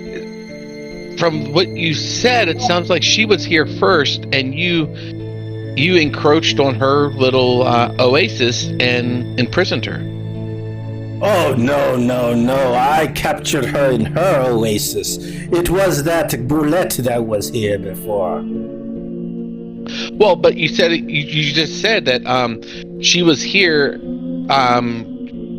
tricking weary travelers into coming, and then she would suck their blood, and when you found out about this terrible deed, you imprisoned her and stopped her from hurting anyone. So she was here before you came, and then you decided that you didn't like what she was doing, and you took her place. Oh, you must have misheard me. I captured her in her oasis. And you brought her here. Yes. Here she can harm no one, and she will thirst for eternity.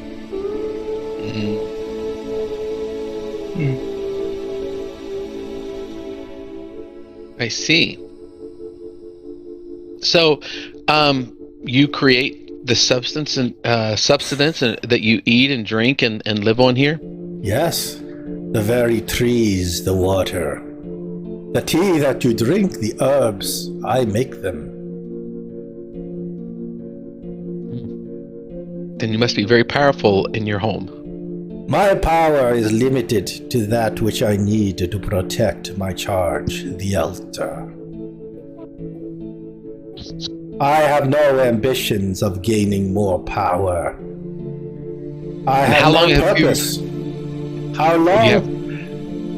He kind of like starts counting on his fingers. Ooh, 3,466 days. 18 hours, give or take 12 minutes. You've had this honor for quite a while. And how did this honor get bestowed upon you? Well, I asked of it. At the time, I was a young man wishing to preserve my heritage, the heritage of the Netherese. So I asked the genie. I asked for one wish, and as you know, the wishes of a genie often have a price. My price is to live here forever. And the bargain you struck, are you happy with it? I do not know anymore. I haven't thought of it. For if it is not I who protects the altar, then there is no one to do so. No one knows of its importance. Oh, I agree. I think that mayhaps others would not understand the terrible burden that you have accepted and no, how you keep just it safe. like that Caraptus, they, hungry for its power, would lust to control it, to use its magic for their own whim. Yes, agreed. Not like you, wonderful people. No, Caraptus would. Right, and many others like him would try to exploit the power of the altar. So your one wish from the genie was to have the wish for the power to protect the altar? I wished for the power to preserve the Netherese as I saw my cities fell. That was my one wish. But this is the price he exacted from me, and I haven't seen him, not for 3,000 years.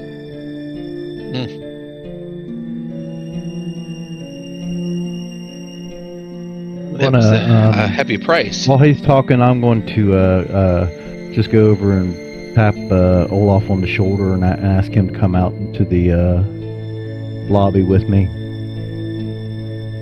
I'll go with you. And then I'm going to say I got these goggles. Maybe they help see in that dark room. And you have I think you have a potion or a scroll of invisibility. Suppose I give you the goggles, and then you take the scroll of invisibility and go into the room, and while we keep him distracted, and see if you can see what's in there. You don't have to, but I mean, I'm sitting there trying to think of something to do. That's the only thing, is how are we going to distract him? That is... Well, we're talking to him. Yeah, but the moment he hears the door open, and chances are that door is locked, so... well, we opened it. Well, no, we walked right through it the last time. That's right. Yeah. I also have an idea of how we can deal with our buddy here. Okay. What's your idea? Well, I might need Gregory's help with this. And that is, if we're going to sedate him per se, I can cast hypnotic pattern on him, but as a... You can cast what now? Hypnotic pattern, which will charm him.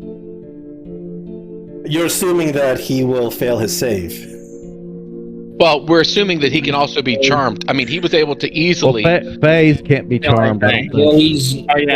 he's a Fae, so that would give him advantage on saves against being charmed. Either that, or... You need to do one or the other. The other option is I have a scroll of hold person. And we could try to hold him in position. Prevent him from doing things. Again, that's assuming that he fails to save. Yeah. Which, once we get to that, once we're into that dance, it's going to be all in. Mm-hmm. Alright.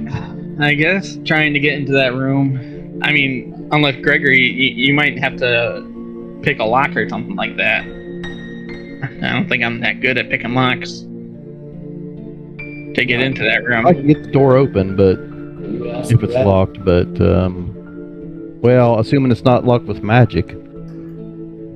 Yeah. Oh, do we have a knock spell? I don't think I had that spell prepared. You haven't been able to inspect the door. He wouldn't let you do that. So you haven't been able to inspect the door to know if it's locked, magically locked, or what.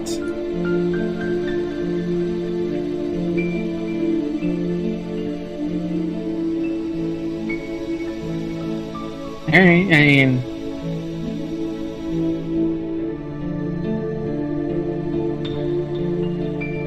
You know he's gonna get mad if he catches us. He's gonna get mad if he catches us doing stuff. Alright. I will... Do we want to use a potion or do we want to use a scroll? Yeah, scroll of invisibility. I guess I will use a scroll of invisibility on myself to turn myself invisible. Oh wait, before I do that, I am going to blink Pepper into existence.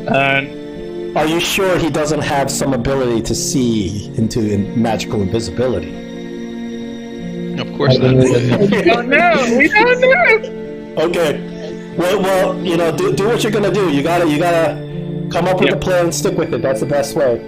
Yep. I don't know that this guy doesn't have to fit this. I'm gonna blink Pepper in. True sight. Yep. I'm gonna blink Pepper into existence and put him on Gray's shoulder for now, just in case I want him to do some things. And then I will use a scroll of invisibility on myself. Okay. And then Gray gonna. And Yeah, I'm gonna So I'm gonna as you keep walk him. back into the room, he's still arguing with John on the principles of morality and right and wrong. They're still having a heated discussion. as long as that's going on, I'll just quietly listen. Yeah, he's not really paying attention to the door behind him right now because he's having a conversation with you guys. Okay. So Olaf, you sneak in there invisible. I try to sneak in invisible. We'll see what happens. And the moment I come into the door, do I see a reaction? No. And I will slowly make my way, hopefully around John, without being too sneak by him. Yeah, you put your back to the wall, kind of shuffle along past him, and you get to the back door. This corner, and any reaction, or do I see him look at me at all? He doesn't look at you, but when you look at the door, it has no handle. Oh. You're not sure how it opens.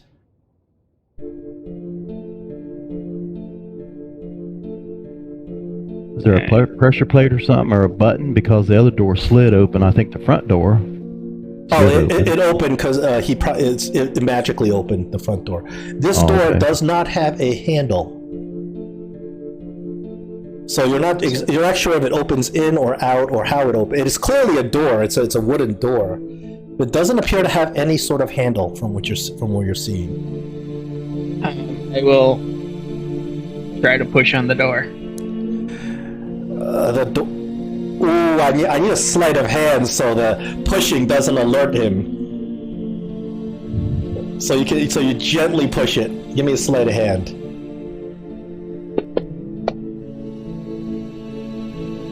You push on the door. It appears to be stuck.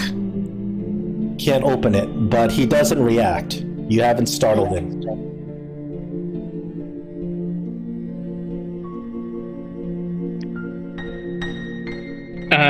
What I mentally think to Pepper, who is on Gray's shoulder, to like shake his head kind of in Gray, so hopefully get Gray's attention and like just shake his head and like to indicate like not working or something like that, because obviously Pepper can't talk.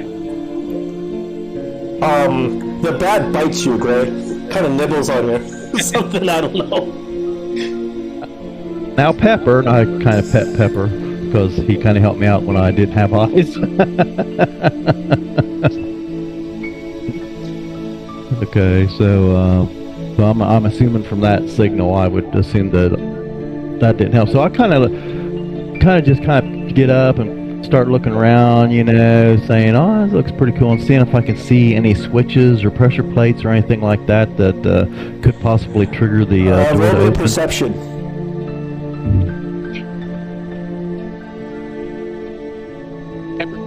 Go back. You don't see any switches or pressure plates, but under one of the pillows, you see a key, and the key is emanating like an aura. However, that door doesn't have a keyhole, but you still see a key under one of the pillows. And Imson is so heated in his discussion that he doesn't even notice that you walked away.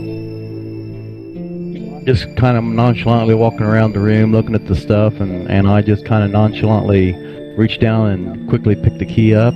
You pick up the key, no problem. He doesn't notice. Okay, and I'm just kind of looking around, looking at the pillows and different things like that, and I kind of stealthily hand the key off to him and see if possibly, maybe if he contacts the key to the door. Well, you can't really see him. Oh. You don't really know where he is. Well, I knew he was heading towards the door. Well, does the bat know where he's at? Yeah, he actually does. He can see me, actually. The bat's got, he's got echolocation, so I think he does. Well, yeah, I might just kind of put the key in the bat's claws and kind of tap it a little bit and see if it can kind of fly over and like drop the key to Olaf and then maybe fly back onto my shoulder. Olaf, Pepper drops the key into your hands. However, there's no keyhole. So you're not sure what to do with this key.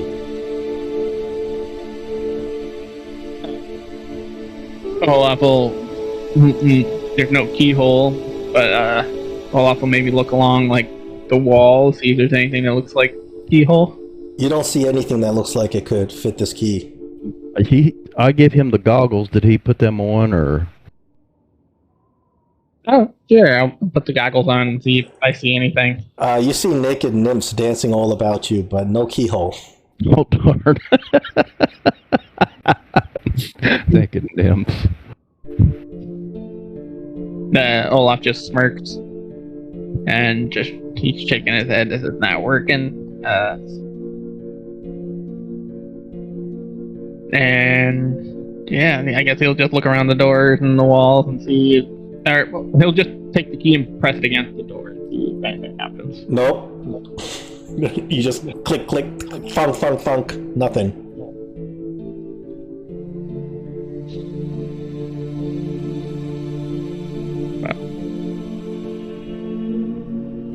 As a matter of fact, you have not seen any keyholes in this whole pocket realm, except for the keyhole around Nidala's shackles. Yeah, I'm gonna So say. you deduce that this key that's the only keyhole that you've seen in this entire place.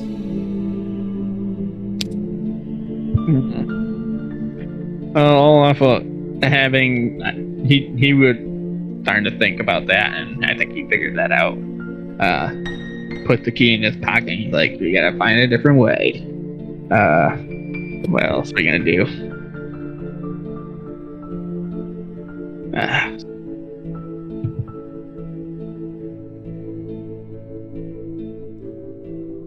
Don't want to hurt this guy.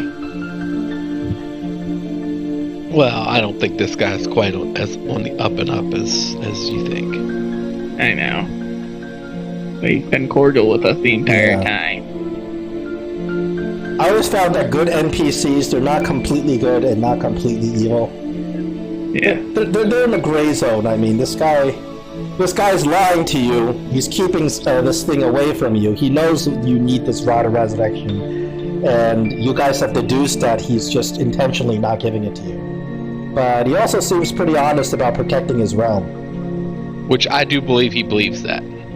Yeah. I think Olaf is just gonna try to walk back out the door.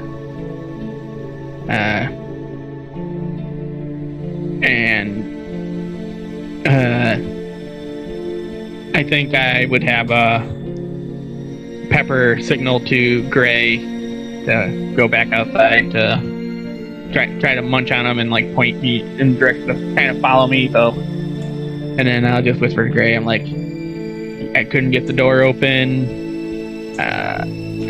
Couldn't figure out where the key might go, but I think the key is to unshackle. What's their name over there? Nidala. Yeah.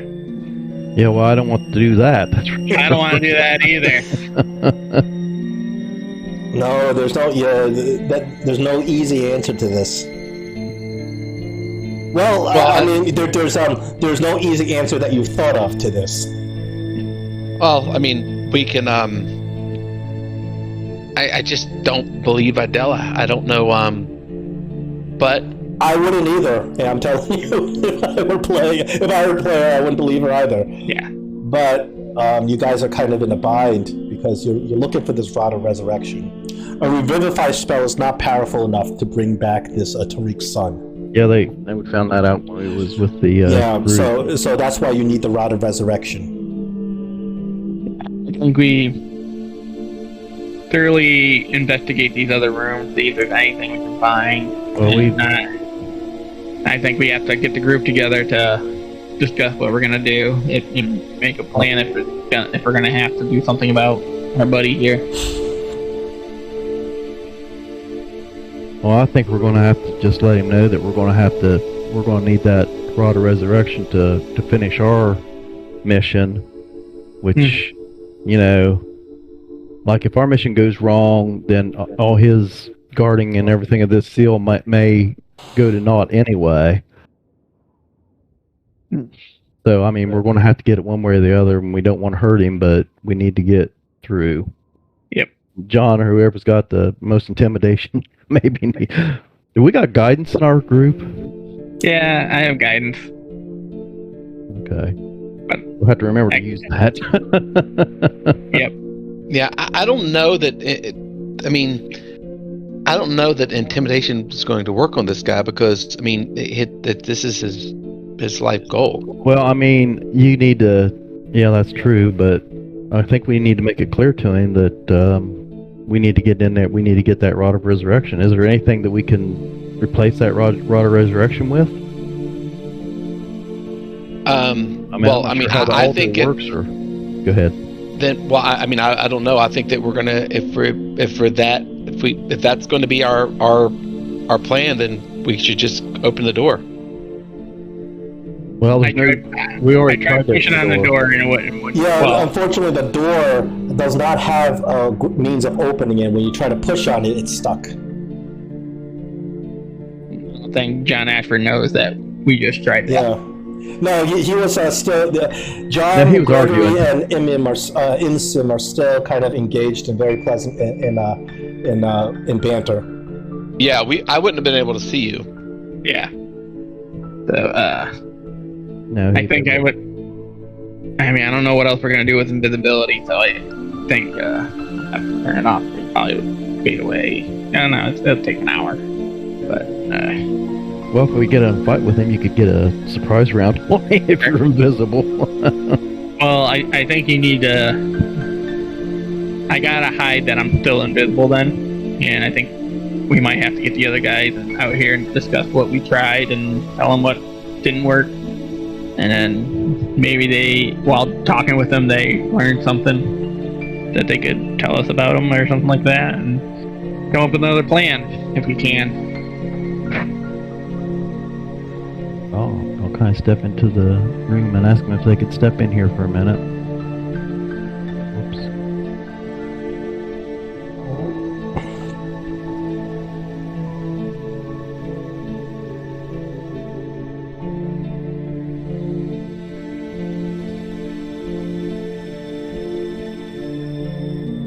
Yeah, definitely follow him.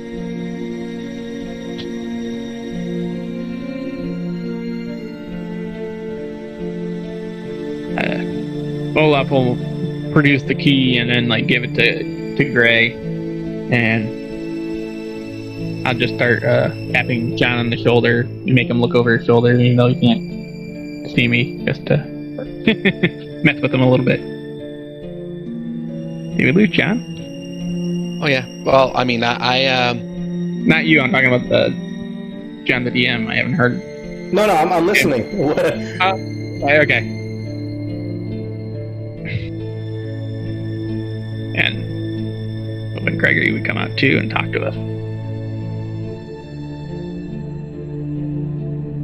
So, we'll say, all right, I'll just go out for a minute and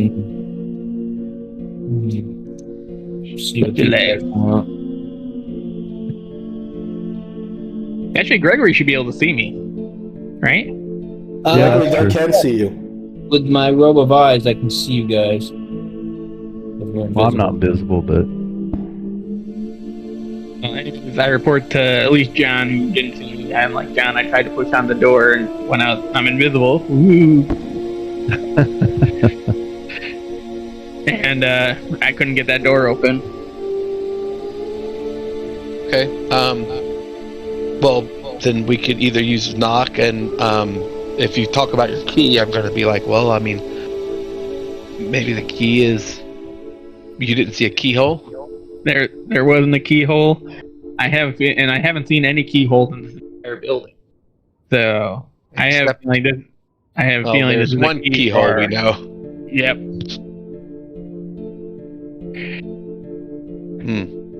Gregory, did you figure out anything talking with them the most, it seems? See anything strange? Talk mostly about the history of the Netherese and how you can use the different missiles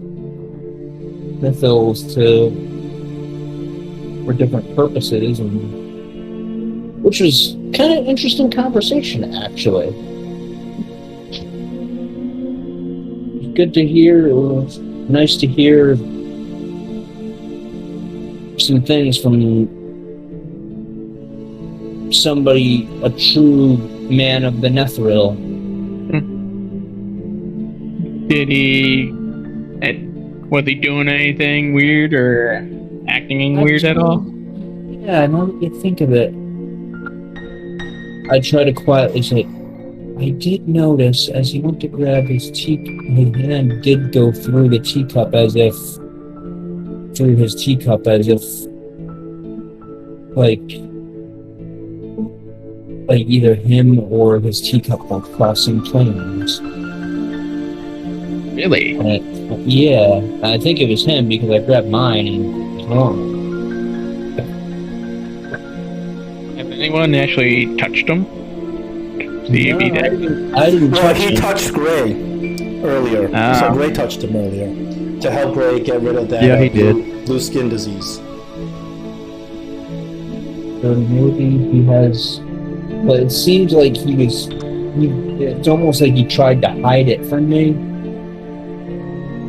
Which I feel like he's a nice guy, but I feel like he seems like a nice guy. He seems like a nice guy, but it seems like there is more to him than he's letting on. He's been nice to you, but obviously he's not being upfront with you. Nope. So, I think we're going to have to make the deal with the devil. Well, the way I see it, you guys have come up with two possible solutions. One is go in guns a-blazing and attack. Two is release the evil she-banshee. And let them fight it out. That's what I think we're going to have to do. I don't like that idea. I think we got two enemies then. If We we're have gonna- two You think already. they'll join forces against you? No, they will not. No, join but they'll forces both. against us. But we'll have to fight him with her, and then I'm sure she'll turn on us as soon as we defeat him. Yeah, and I would rather fight her than him.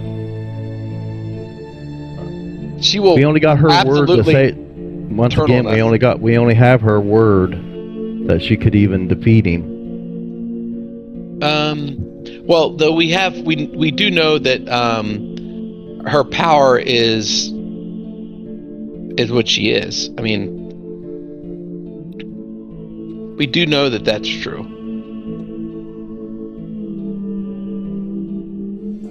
So, I don't know. I mean, I think that but we're going to have to decide. I think that going in guns blazing is not going to work. Nah, I wouldn't. Yeah, I think we're going to have to side with take the lesser evil. That's what I think. And honestly, the lesser evil really may not be that, may be him, but we need that rod. So wait, you're saying choose the lesser evil, which is him only? You can't. No. He's not I'm willing saying to give that we you the need rod. the. I'm saying we need the rod. I believe he is probably the lesser evil, but we need the rod. I mean, we can't afford not to have the rod. So that may be the lesser evil, but we need what we need. Well, if we go along with that plan, which I'll defer to the group, it will be with reservations because she seems to be pretty evil. You got the evidence right next to her.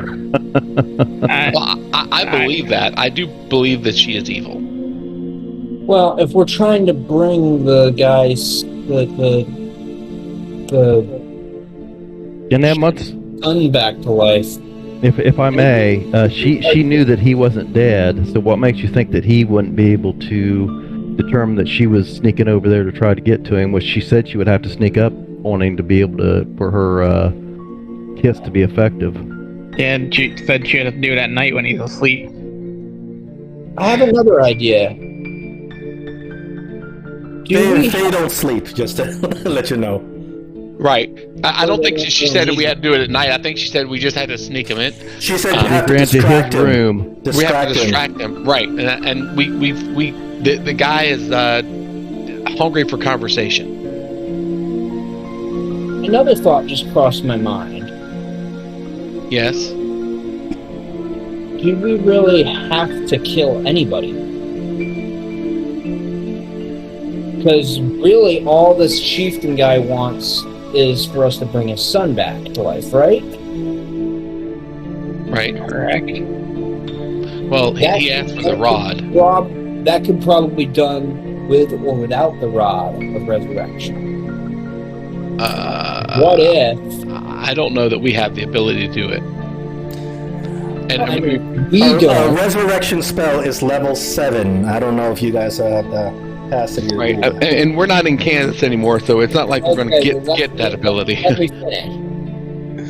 All right. Even a raised dead spell is a level 5 spell. Yes. So, but this guy, this Imson, he seems to know a lot about magic and the Oh, you network. asked him. He says, unfortunately, he does not. He has a scroll of revivify, but beyond that, he does not have anything that can help you. And he wouldn't be able to make a scroll of. Well, he said it was beyond his ability. Yeah, he already said that. It's not. It's not in his spell list. He said. Right. So spells like resurrection or true resurrection wouldn't be. It's not in the spell list. He said. all right. Yeah. The only way we're going to get it is to get the rod. Okay. Yeah. That's it. I mean, I hate to make it black and white, but I mean, we need the rod. Yep.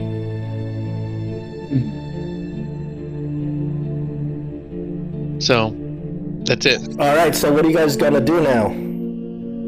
I think we need to go back and talk to the lovely lady. So you head back to your friend, the lady, back in her tomb. Yep. And she looks at you. She's like, "You're back. You have the key. Free me! Free me!" No. We need a little bit more than that. Well, what do you want? I already told you what I know, and I told you what I can do. I can destroy him, Sim, so you can get that altar you're looking for. Well, how do you propose you get close enough to him to destroy him? You have to distract him. My charms don't work on him at all. You have to make sure he doesn't see me as I creep up behind him and land a kiss right on his lips. Sadly, after one gets to know you, your charms don't work on him at all. You're not as lovely a lady as. Why don't you come talk to me again in 24 hours? Really, you're threatening us after you're trying to make a deal. You're gonna threaten? Wow. How did he catch you? That's what I want to know, because does he have long distance He played spells? upon my greed. He outmaneuvered me. He pretended to be a traveler, overcome by my wiles. And the minute before I kissed him, he threw these dimensional shackles upon me.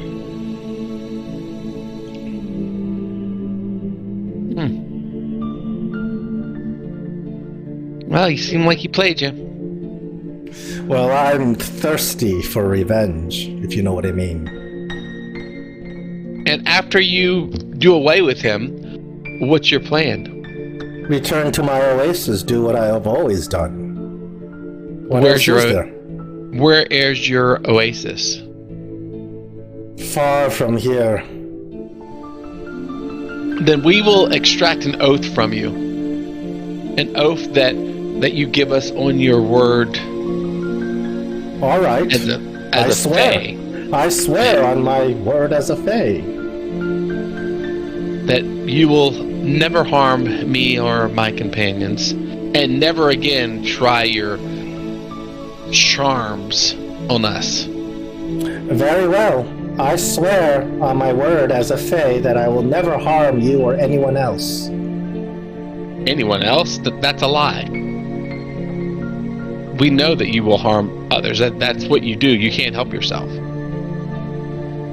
Well, So, how much well, this is all I can give in terms of an oath. You're asking an oath of a Fae creature, a wildling. yeah, I'm asking that you that you give us something that we can believe.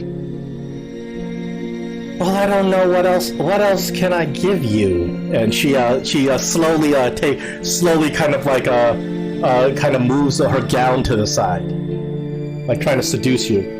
Yeah, no, that will not work. So, if you truly Well, wish it's your not like freedom, I'm a lich and I can give you my phylactery. I have nothing to give, except that I want nothing more than revenge. I have no interest in attacking you after I get my vengeance. His soul will satiate me for 100 years. very well.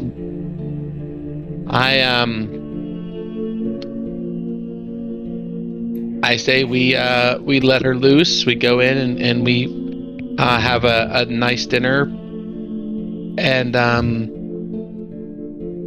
we Well, probably ought to stand or have two of them start a deep conversation. So at least Gregory, if we're needing to distract him. right. And I don't think I should be in the room just in case things go bad. I'll rush in and attack. I'll give him the key to you, John, because I don't really want to let her loose, but you can, well, you can decide. I think so. Go in and start chatting. I'll bring her over, and Well, I'll go over there with you, but I'll stay a distance. I'll stay. Oh, just in case she turns on you right there. Just in case she turns on John right there, I'll at least be able to get some shots off at her or something. Okay. And I'll stay at that distance from them too. So, and the other two can stay there in the room and chat up, I guess. So Gregory and Olaf go back into the room and start chatting up in right, again. and then I'll let her loose and go over. So you go over there and you put the key inside the shackle, and the minute you turn the key, the shackle and the key themselves just fizzle out, and she says, free at last. She says, now let's go kill this son of a bitch. Yes. All right, so we go over there. Hopefully Gregory and Olaf in a deep conversation, and so she's sneaking, she's sneaking behind you as you walk in there, and Gregory and Olaf are sitting there talking to him, distracting him. How do you want to sneak her into the room? Well, I mean, she's significantly smaller than me. I'm going to walk in the room while they're talking, and I'm just gonna kind of walk. My normal spot was right pretty close to him, so she would be able to get around him or get around me and make her move if he was distracted. So my spot was right here. I mean, if she's coming in behind me, I mean, she's going to have to make a lunge while he's looking at, because Olaf and Gregory were on the other side of the table. Olaf and Gregory ought to be in the room. Yeah, well, yeah, they were already in the room, but they were on the other side chatting with them, and so I'm going to come in, take my normal seat, and she's going to make her lunge, I would guess. Okay, so how do we... Alright, so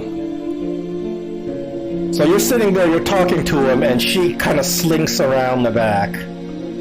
Right, she would be behind me, and then, like, I kind of go where I normally... But I'm not going to kind of sit down. I'm going to kind of, like, go in my normal spot and look like I'm fluffing the pillows. I don't want to be, seated if something goes wrong. But, I got her as far as I needed to. She said that she once she gets here, she knows what to do. So she said, well, what are you talking to Imsim about to keep him distracted?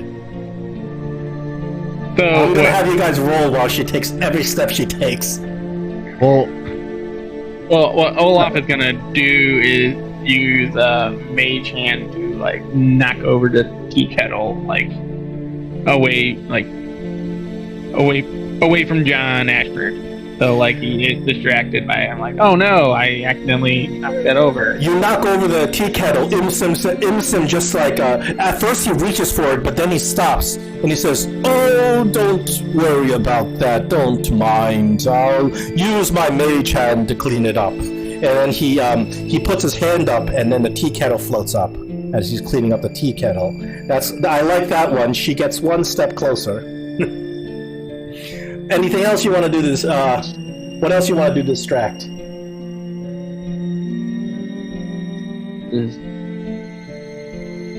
I'll ask him, like, I wonder, but like, I'll ask, like, so you seem to be well versed in magic, which, like, as we've established before. Now, what other types of magic did the Netherese use other than attempts at, other than the Netherese and the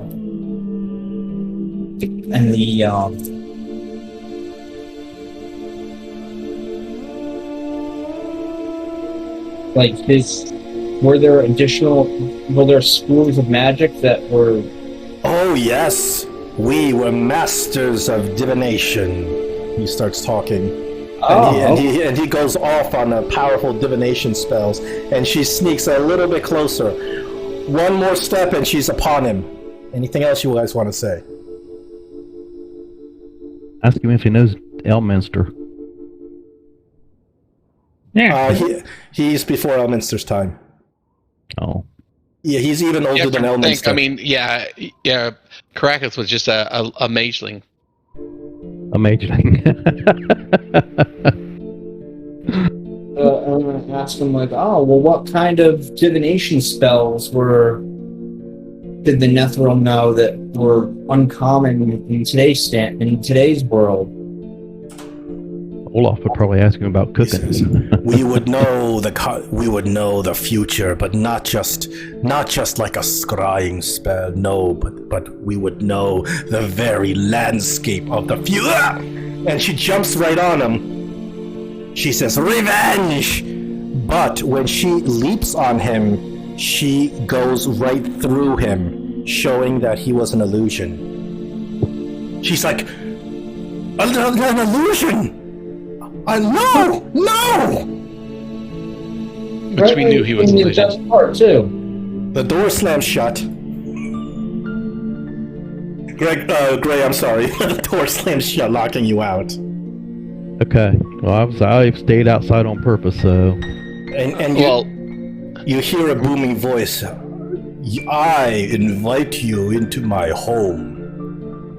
I treat you like honored guests. I asked one thing of you, not to come after my altar and the Rod of Resurrection that powers it. And you release this evil witch.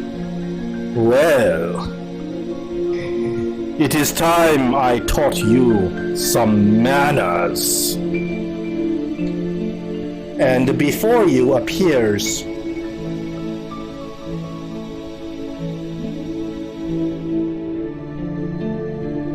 a genie. In a big cloud of smoke appears a blue-skinned genie.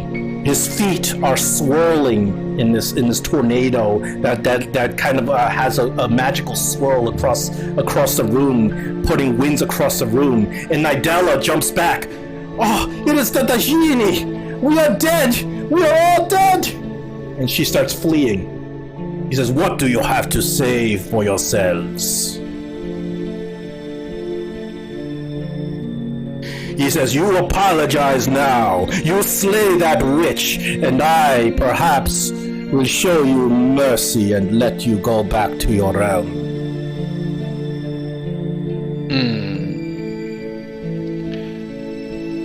Well, we still need the rod.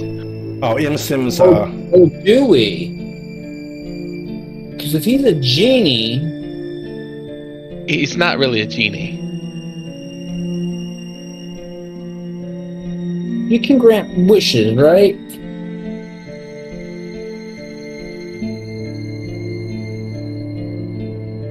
I will grant you no wishes. All right then. So, with that, I think that we're going to, Adela, get your tail over here. We're going to have to take this fella out and put him to He rest. says, I won't fight a Dijini. No, I can't. No. Well, perhaps we will kill her Here's and then we challenge will. rating 11. No, Right. I will die immediately. Yeah. Well, boy, that's a little coward. So we are going to have to make a decision, guys. I think that we need to jump on this. He says, fight me and die, or take my offer of mercy and go back to your realm. I am combat rating 11. Yes. We know you're awesome. Well, can we bring our friend in here and we'll ask Ray what he thinks? I didn't want to do this in the first place. We're gonna have to go, guys. I mean, there's not gonna. We have to do this. Our choices are over. We've committed. We can't. You can't halfway commit. You're either all in or not. So I mean, we got to be in and make him flee because. I mean, we already rolled the dice. There is no turning back. Whoops, what happened? There we go. Oh, good. He was an illusion. Ken's going. Hey, yeah. Yeah, that's the easy way. That's the easiest way to defeat him. Just take him out the combat tracker. So, all right then. Let's start. Do you want to roll initiative, or you want to keep the initiative? I will roll his initiative. Roll. Oh, I'm sorry. I just rolled. Did you not want to roll? I'm fine with rolling. Yeah, I'm fine with rolling. Oh, well, yeah. I rolled. I didn't know what everybody else said. I thought he said roll initiatives. I just hit it. Yeah. Ooh, I rolled pretty good.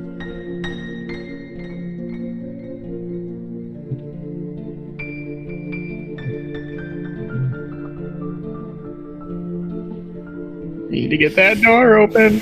All right. The door has slammed Well, shut. I think we can just that door will just open. No, it's not opening right now. But Gray, it's your turn. You won initiative. What do you want to do? I will run up to the door. The door has slammed shut. Right, and I guess I'll. Well, first of all, I'll push on it and see if it'll open. It doesn't open when you push on it. Is there a keyhole? No keyhole. No door handle. We should have probably rested it and let you take knock. Is it just a wood door? It's a wooden door.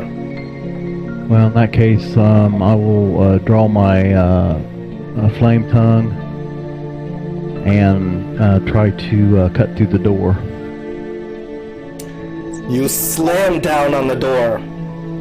Doesn't really budge. I'm gonna say, what's the door made out of? Wood. Oh, Did it catch on fire? No. Yeah. Not a chance. It doesn't catch on fire. You slam down with all your might on the door. so it must be well seasoned then. Well, I'm gonna shout through the door and say I can't get the door open to come in and help you guys. If you want my help, you're gonna have to get this door open for me. Yeah, the witch can get it open on her turn. How do you know? Well, she'll either open it or she'll die with us. If I still have a little bit of actions left, I will kind of use kind of look around the door frame or anything to see if I see any latches or anything real quick. The door is well sealed. You don't see any latches or like triggers or anything like that to open the door. Okay, well I sigh real big and then I pass my turn. Gregory, what do you want to do? All right, let's see. What can I do? Let's see. I stayed out here just in case the witch turned on my guys, but that kind of backfired on us.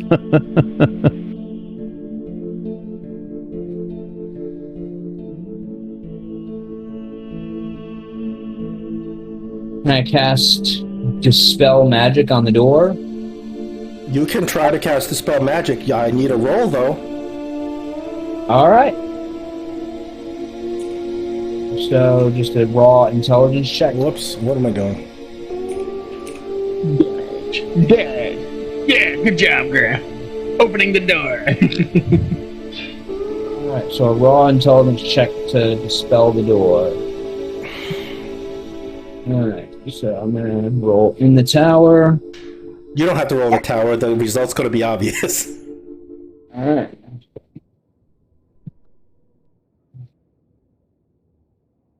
$18. That's a total. That opens the door.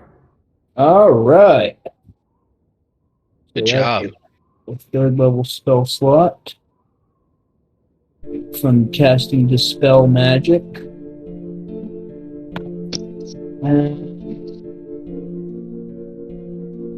And then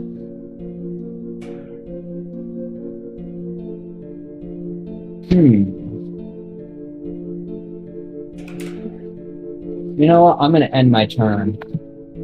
All right, John Ashford, it's your turn. Well, I mean, we are in this, so I really don't have a whole lot of options. You're going to engage the Djinni.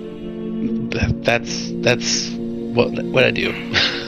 All right, I'm going to come up here. I'm going to use a bonus action to do Hunter's Mark on him. Let me hit that real quick. You're a warlock and you didn't take hex.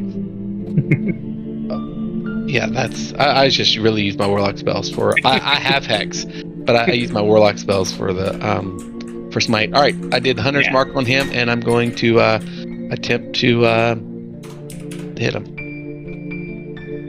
Oh man, almost a 20. Oh, that would have been a miss. I'm sorry, I didn't target him. All right, and then I'm gonna swing again. You cannot hit him. You swing right through him. Then he's not here. Oh, he's still there. You connected with something, but it went right through him. Okay, then maybe this too is an illusion. Oh, there's something going on with this Djinni.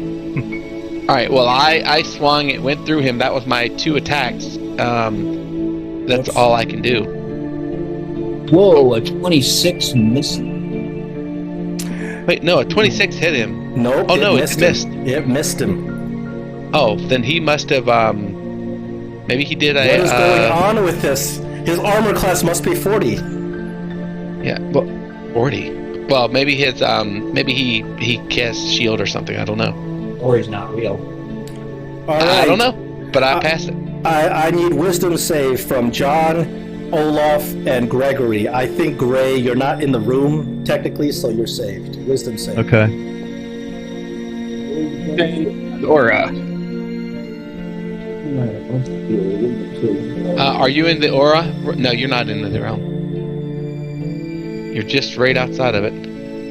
That is a great roll. Oh, yeah.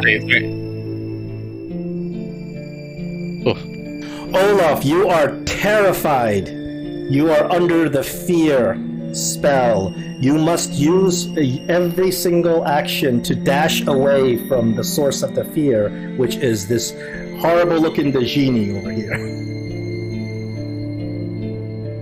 So, Olaf, you are compelled, under the fear spell, to use your action to create maximal distance away from the Djinni. So 30 feet. Oops. 1, 2, 3, 4. Get on my way. Well, you can run through me. I'm a friend. I mean, you know. If he gets out of sight of it, he can take another roll, or does the fear drop if he can't see the... 8, 9, 10, 11, 12, I think that's it. Yeah. Pretty far away. That's as far as I go.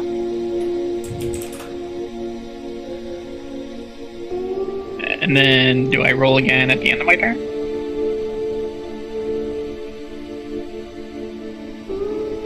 It's the beginning of your next turn. At the beginning of my next turn. Alright.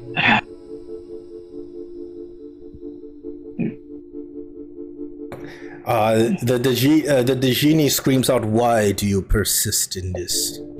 Just go back to your realm. Why do you waste your time here? I don't wish to kill you. You have done no wrong." And Nadella cowers in fear. Gray, it's your turn. She's a lot of talk. Did we skip somebody, or did No, everybody go? we went all the way up. Okay, well, I'm going to... She's covering... I mean, going back to our realm may not be the worst thing. I'm going to step into the room. I am going to go ahead and try to take a shot at the Djinn. Nothing. Your arrow That's a goes 25. right. Your arrow hits him, goes through him, and then sticks to the wall behind him. Actually, to that door. That's where it would go.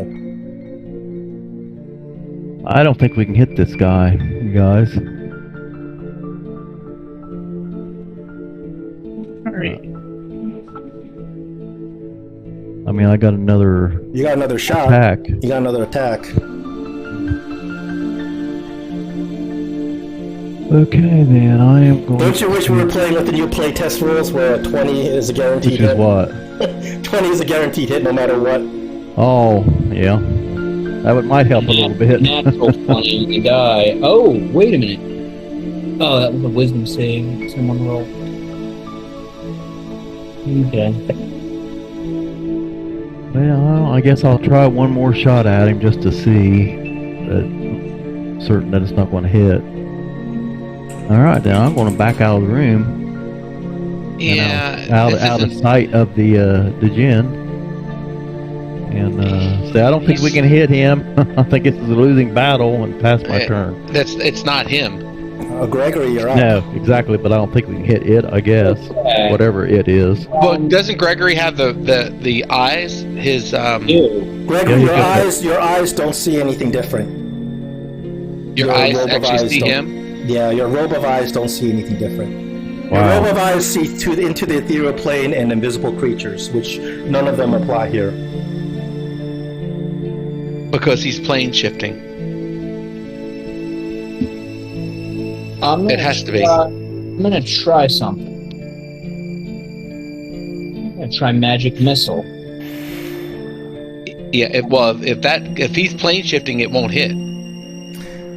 I know it looks like it's doing damage, but it actually is doing no damage.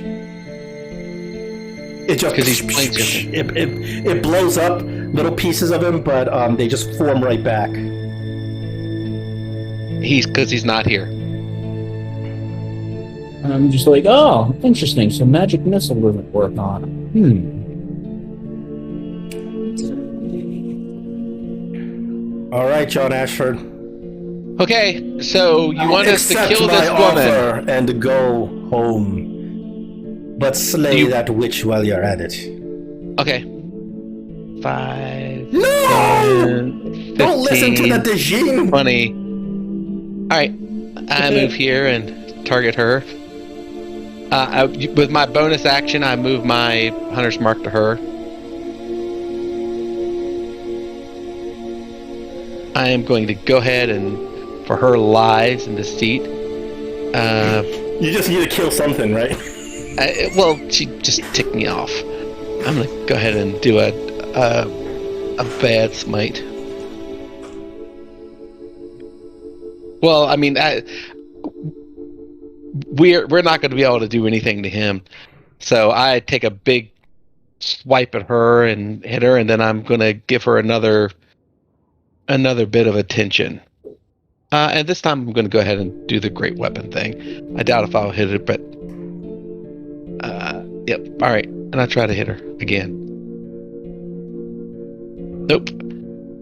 All right, so I try to really gear up and swing and just kind of miss her. He folds his arms, seeing that you are agreeing to his terms. He folds his arms and lets out a bellow of a laugh. He doesn't do anything this turn. Yeah, well, we really didn't agree. We had no other options. Olaf. Wisdom save, right? Yep. Still screaming, running away, right? Yep. Oh no, you don't see him anymore. You don't have to. You don't have to run away from him. You only run away from him if you see him again. Okay. Did he pass the save or? No, I'm still in fear. Oh, all right. I'm just screaming at her. I don't know what to do. This thing is just too terrifying. We can't do anything to it. What do we do? You can see John just swiped at Nadala.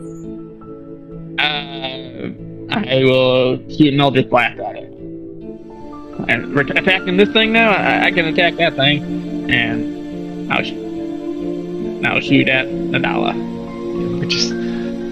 We was just so wishy-washy anymore. Oh, we can't beat you. Well, we'll beat her. She's the one that got us into this mess. Oh, why did I roll 2?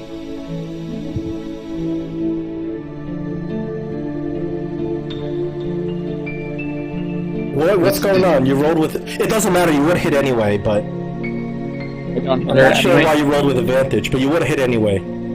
Oh, I would have? Yeah. Alright, there's the damage. And then... You got a second blast? I don't... Because she's prone. Maybe, I don't know. That should be disadvantage if you're doing if she's prone. No, she's not prone. I don't know why he's rolling at advantage. Oh. Yeah, I'm not sure why it's rolling with advantage either. Oh, maybe because he's invisible. Oh. The invisible's off. Yeah, that should be off. There we go. We'll just roll it again. I'll turn it off. Okay. Well, that explains it, Lucy. Alright, so... I'll just roll the second one. Oh! It's a daily crit. Yay! With the daily crit, roll that damage. Nice. Yeah. And that will be the end of my turn. Shooting away at her.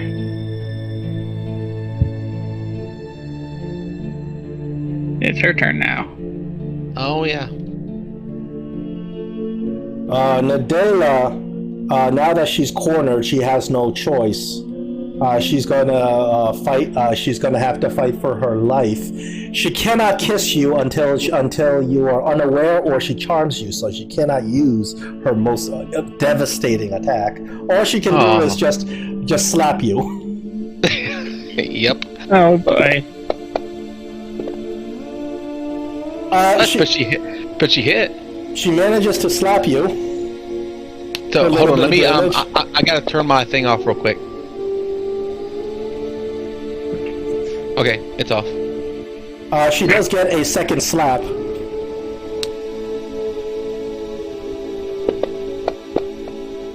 And she hits you again, slapping John twice. Yeah, I'm glad we didn't try to fight that guy anymore, because the way you're rolling so hot tonight, John, it would have probably not been well for us. All right, Gray, you're up. Okay, I'm going to move into the doorway here, and I see that John Ashford is attacking Nadella, or whatever her name is, and I'm down with that, so I'm going to go ahead and attack her. And she's waving her hands at John, smack him in the face a couple times. She smacked me in the face hard. My cheek is really red. I'm going to send her a face full of swarm.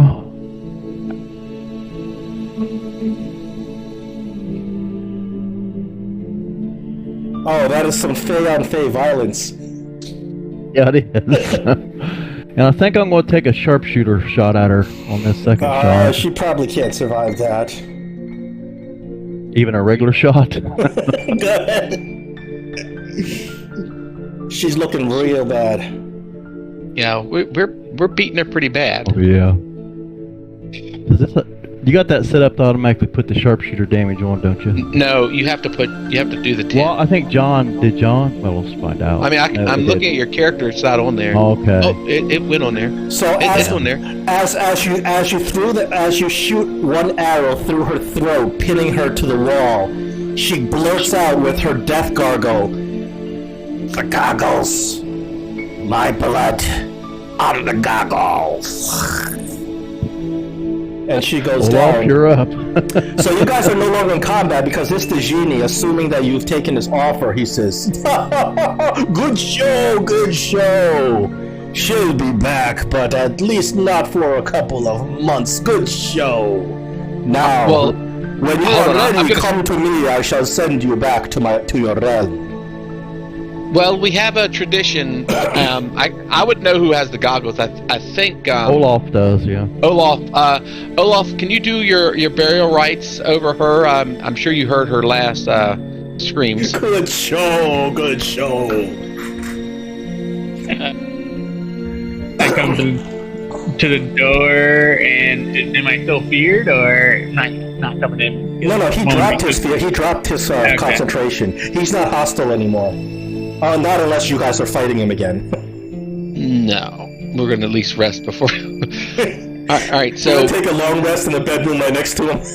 Be like, "Oh, we'll be back in 6 hours." I don't think he's bad. I mean, but I kind of lean over and hint to him about put the goggles in her blood. Then put them on.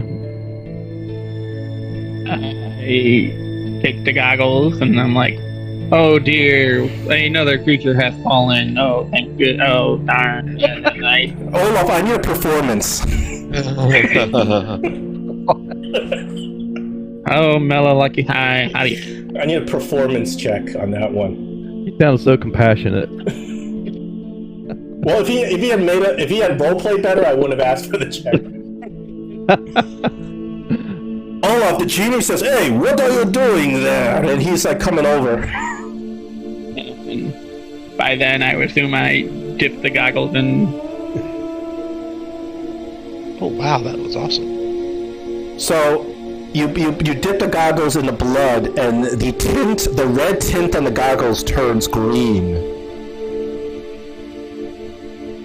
And then I will put the goggles on. You put the goggles on, and you see a whole nother world. Everything around you, this whole house, it looks like it's constructed out of sand.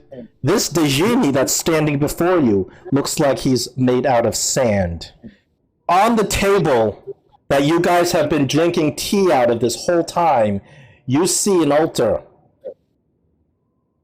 Ah, We see an altar. Is that what you said? the altar, yeah. You Is see a powerful magical device. There's a blue orb, like sizzling, and in the middle of the blue orb, there appears to be a magical rod. The rod is holding the orb and grounding it onto the altar, and you see these magical sparks sizzling back and forth. Olaf, only you see it. And then the genie is looking at you, and he's speaking in sand, and he says, "Are you ready to go back to your realm now?" Do we understand him? Yes, you do. He's speaking in common. Oh, well then no. I say we need to rest a moment. Just catch our breath. It's those slaps, as you can see from my cheek, it's really bruised me. And then the genie looks at you, Olaf. "What is wrong with my goggles?" And he kind of comes towards you. Is it, Oh, we can't see the rod, so Olaf knows there's a rod. See it. Olaf, you see the rod of resurrection right there, right in the middle of this table you guys were drinking tea from. Everything else looks like it's made out of sand. Oh, there's nothing wrong with the goggles. They are working just fine. No, wait. What have you done? And he charges at you. I'm there. I'm in the way, so I'm going to just kind of strength contest. He's going to pump. He's going to try to run you over. All right, strength or can I use athletics? It's a strength versus strength. Okay, then hopefully I roll well. Does Olaf just see a big bunch of sand coming out? That didn't work out very well. The genie flattens you and goes up to Olaf, and he goes to grab his goggles back. Give them back to me! How did the witch do it? No! Yep. Olaf, you see like a big pile of sand coming at you. Yes. I just yell at the group. He's just sand. There's a rod. There's an altar rod. I think We the Rod of can't see Resurrection. it. There's nothing we can do about it. We can't see it. And well, I screamed. Yeah, well, we're not going to be able to. You're going to have to dodge and get up there. Yeah. Disengage and get there. Yeah, I'll take. Well, first, he's coming to kind of grab your head. He's trying to grapple you.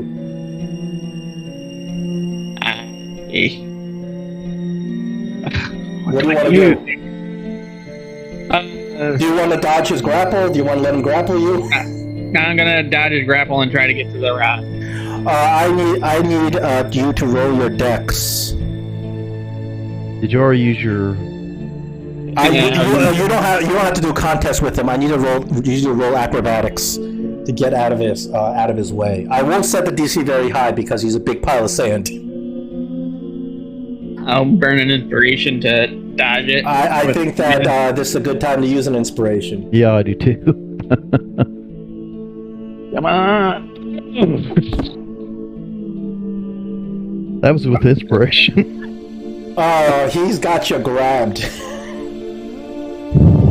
So where am I grabbed? Right there? No, he's got you grappled, like bear hugged. Okay. And he's trying to rip the goggles off your face.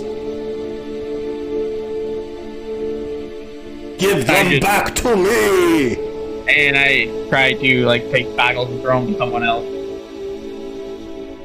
I run into the room and try to catch the goggles that he's throwing, and then if I'm successful, I'm going to go try to grab the rod. You can do a sleight of hand.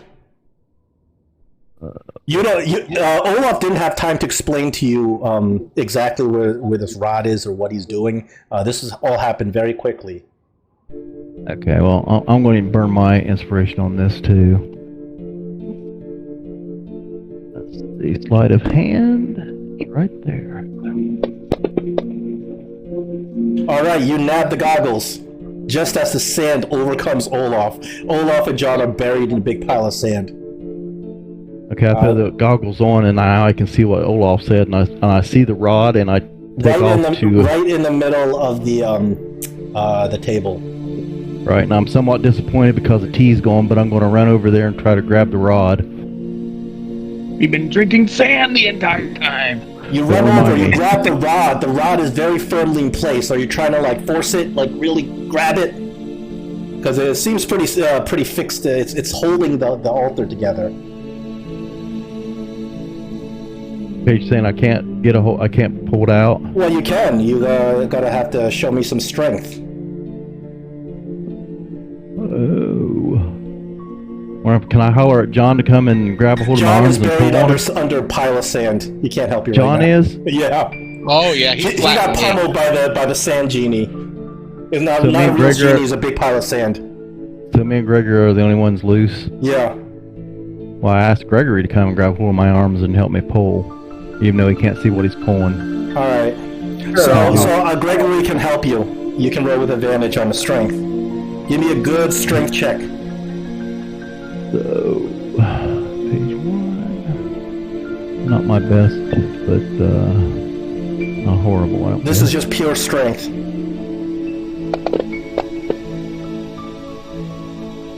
You rolled a 22, and that will do it.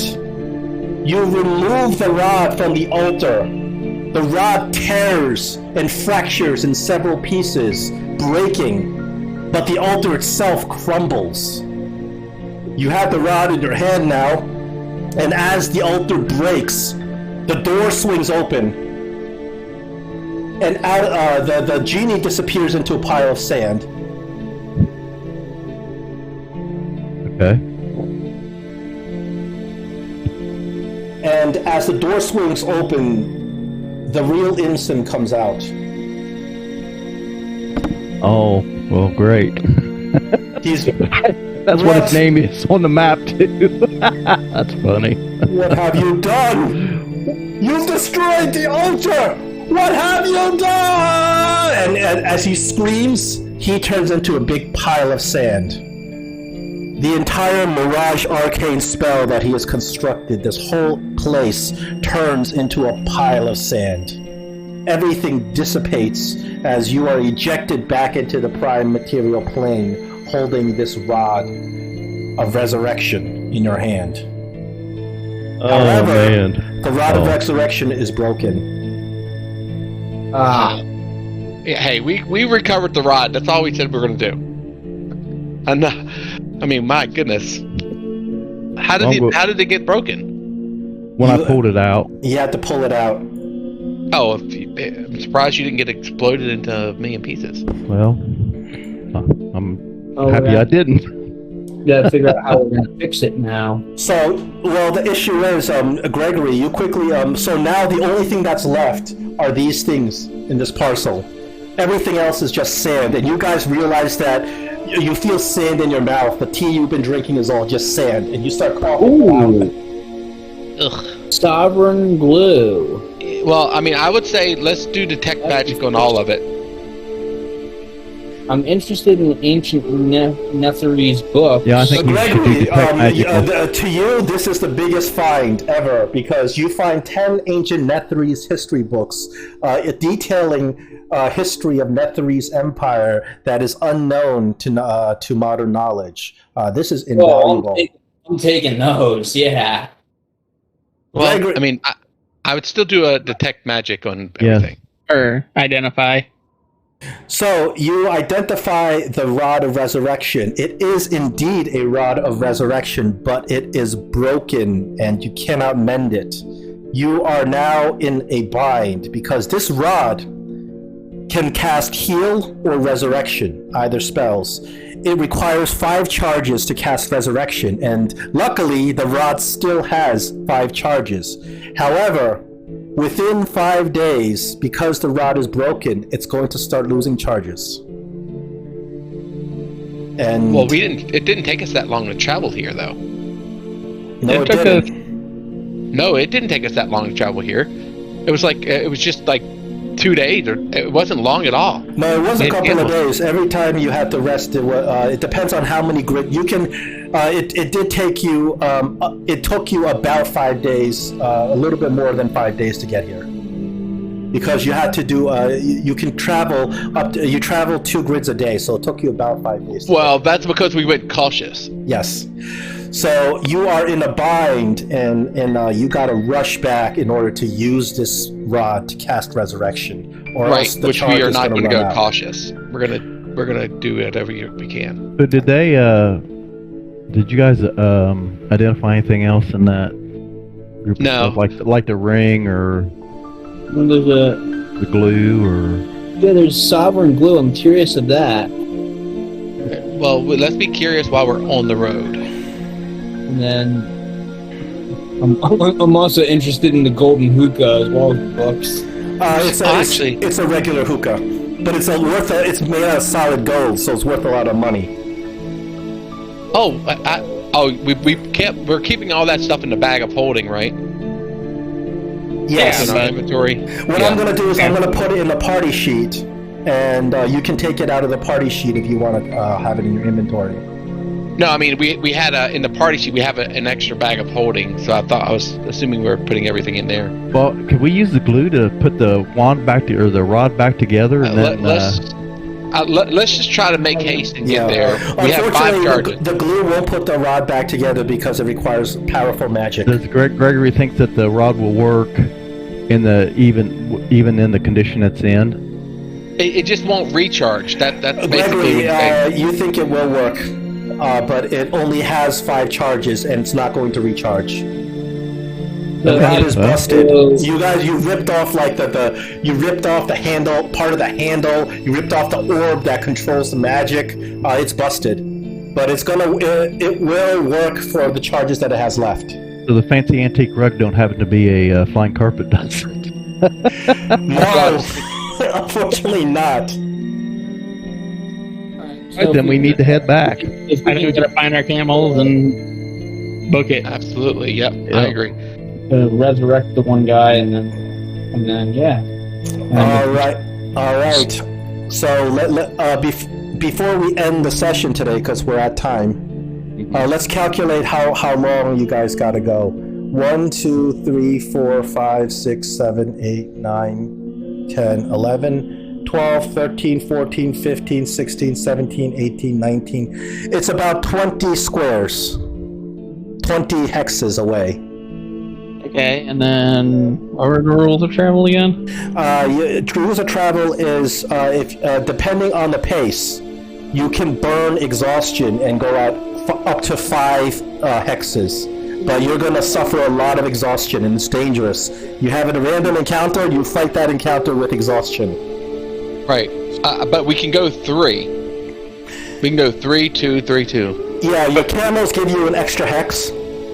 Right. So anything more than 4 hexes, anything that's 4 hexes or more will grant you exhaustion. So you guys can think about, you have 20 hexes to travel. You think about how you want to plot out this travel. You can go anywhere up to 6 hexes a day.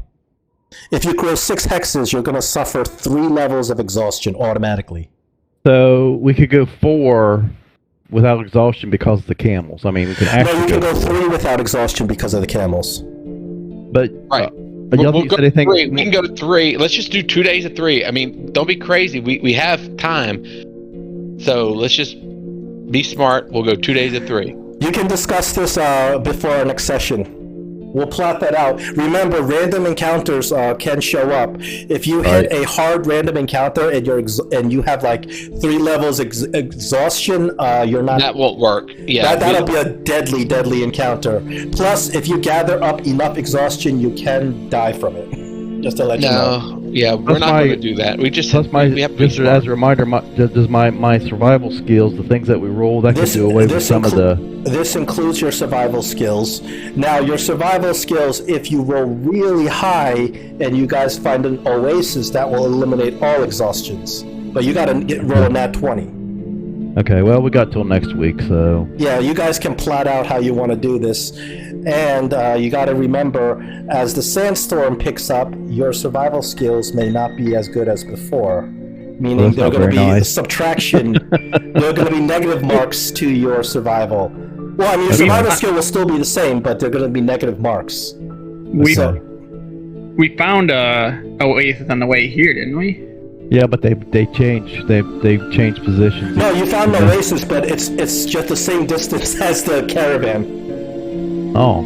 Here, let me show you. I thought on the way. Yeah, I'm looking at the. Yeah, I marked off the oasis that you found. It's pretty much where the caravan is. It's the I same thought we distance. found one on the way here, though. But okay, nah. If we didn't find one.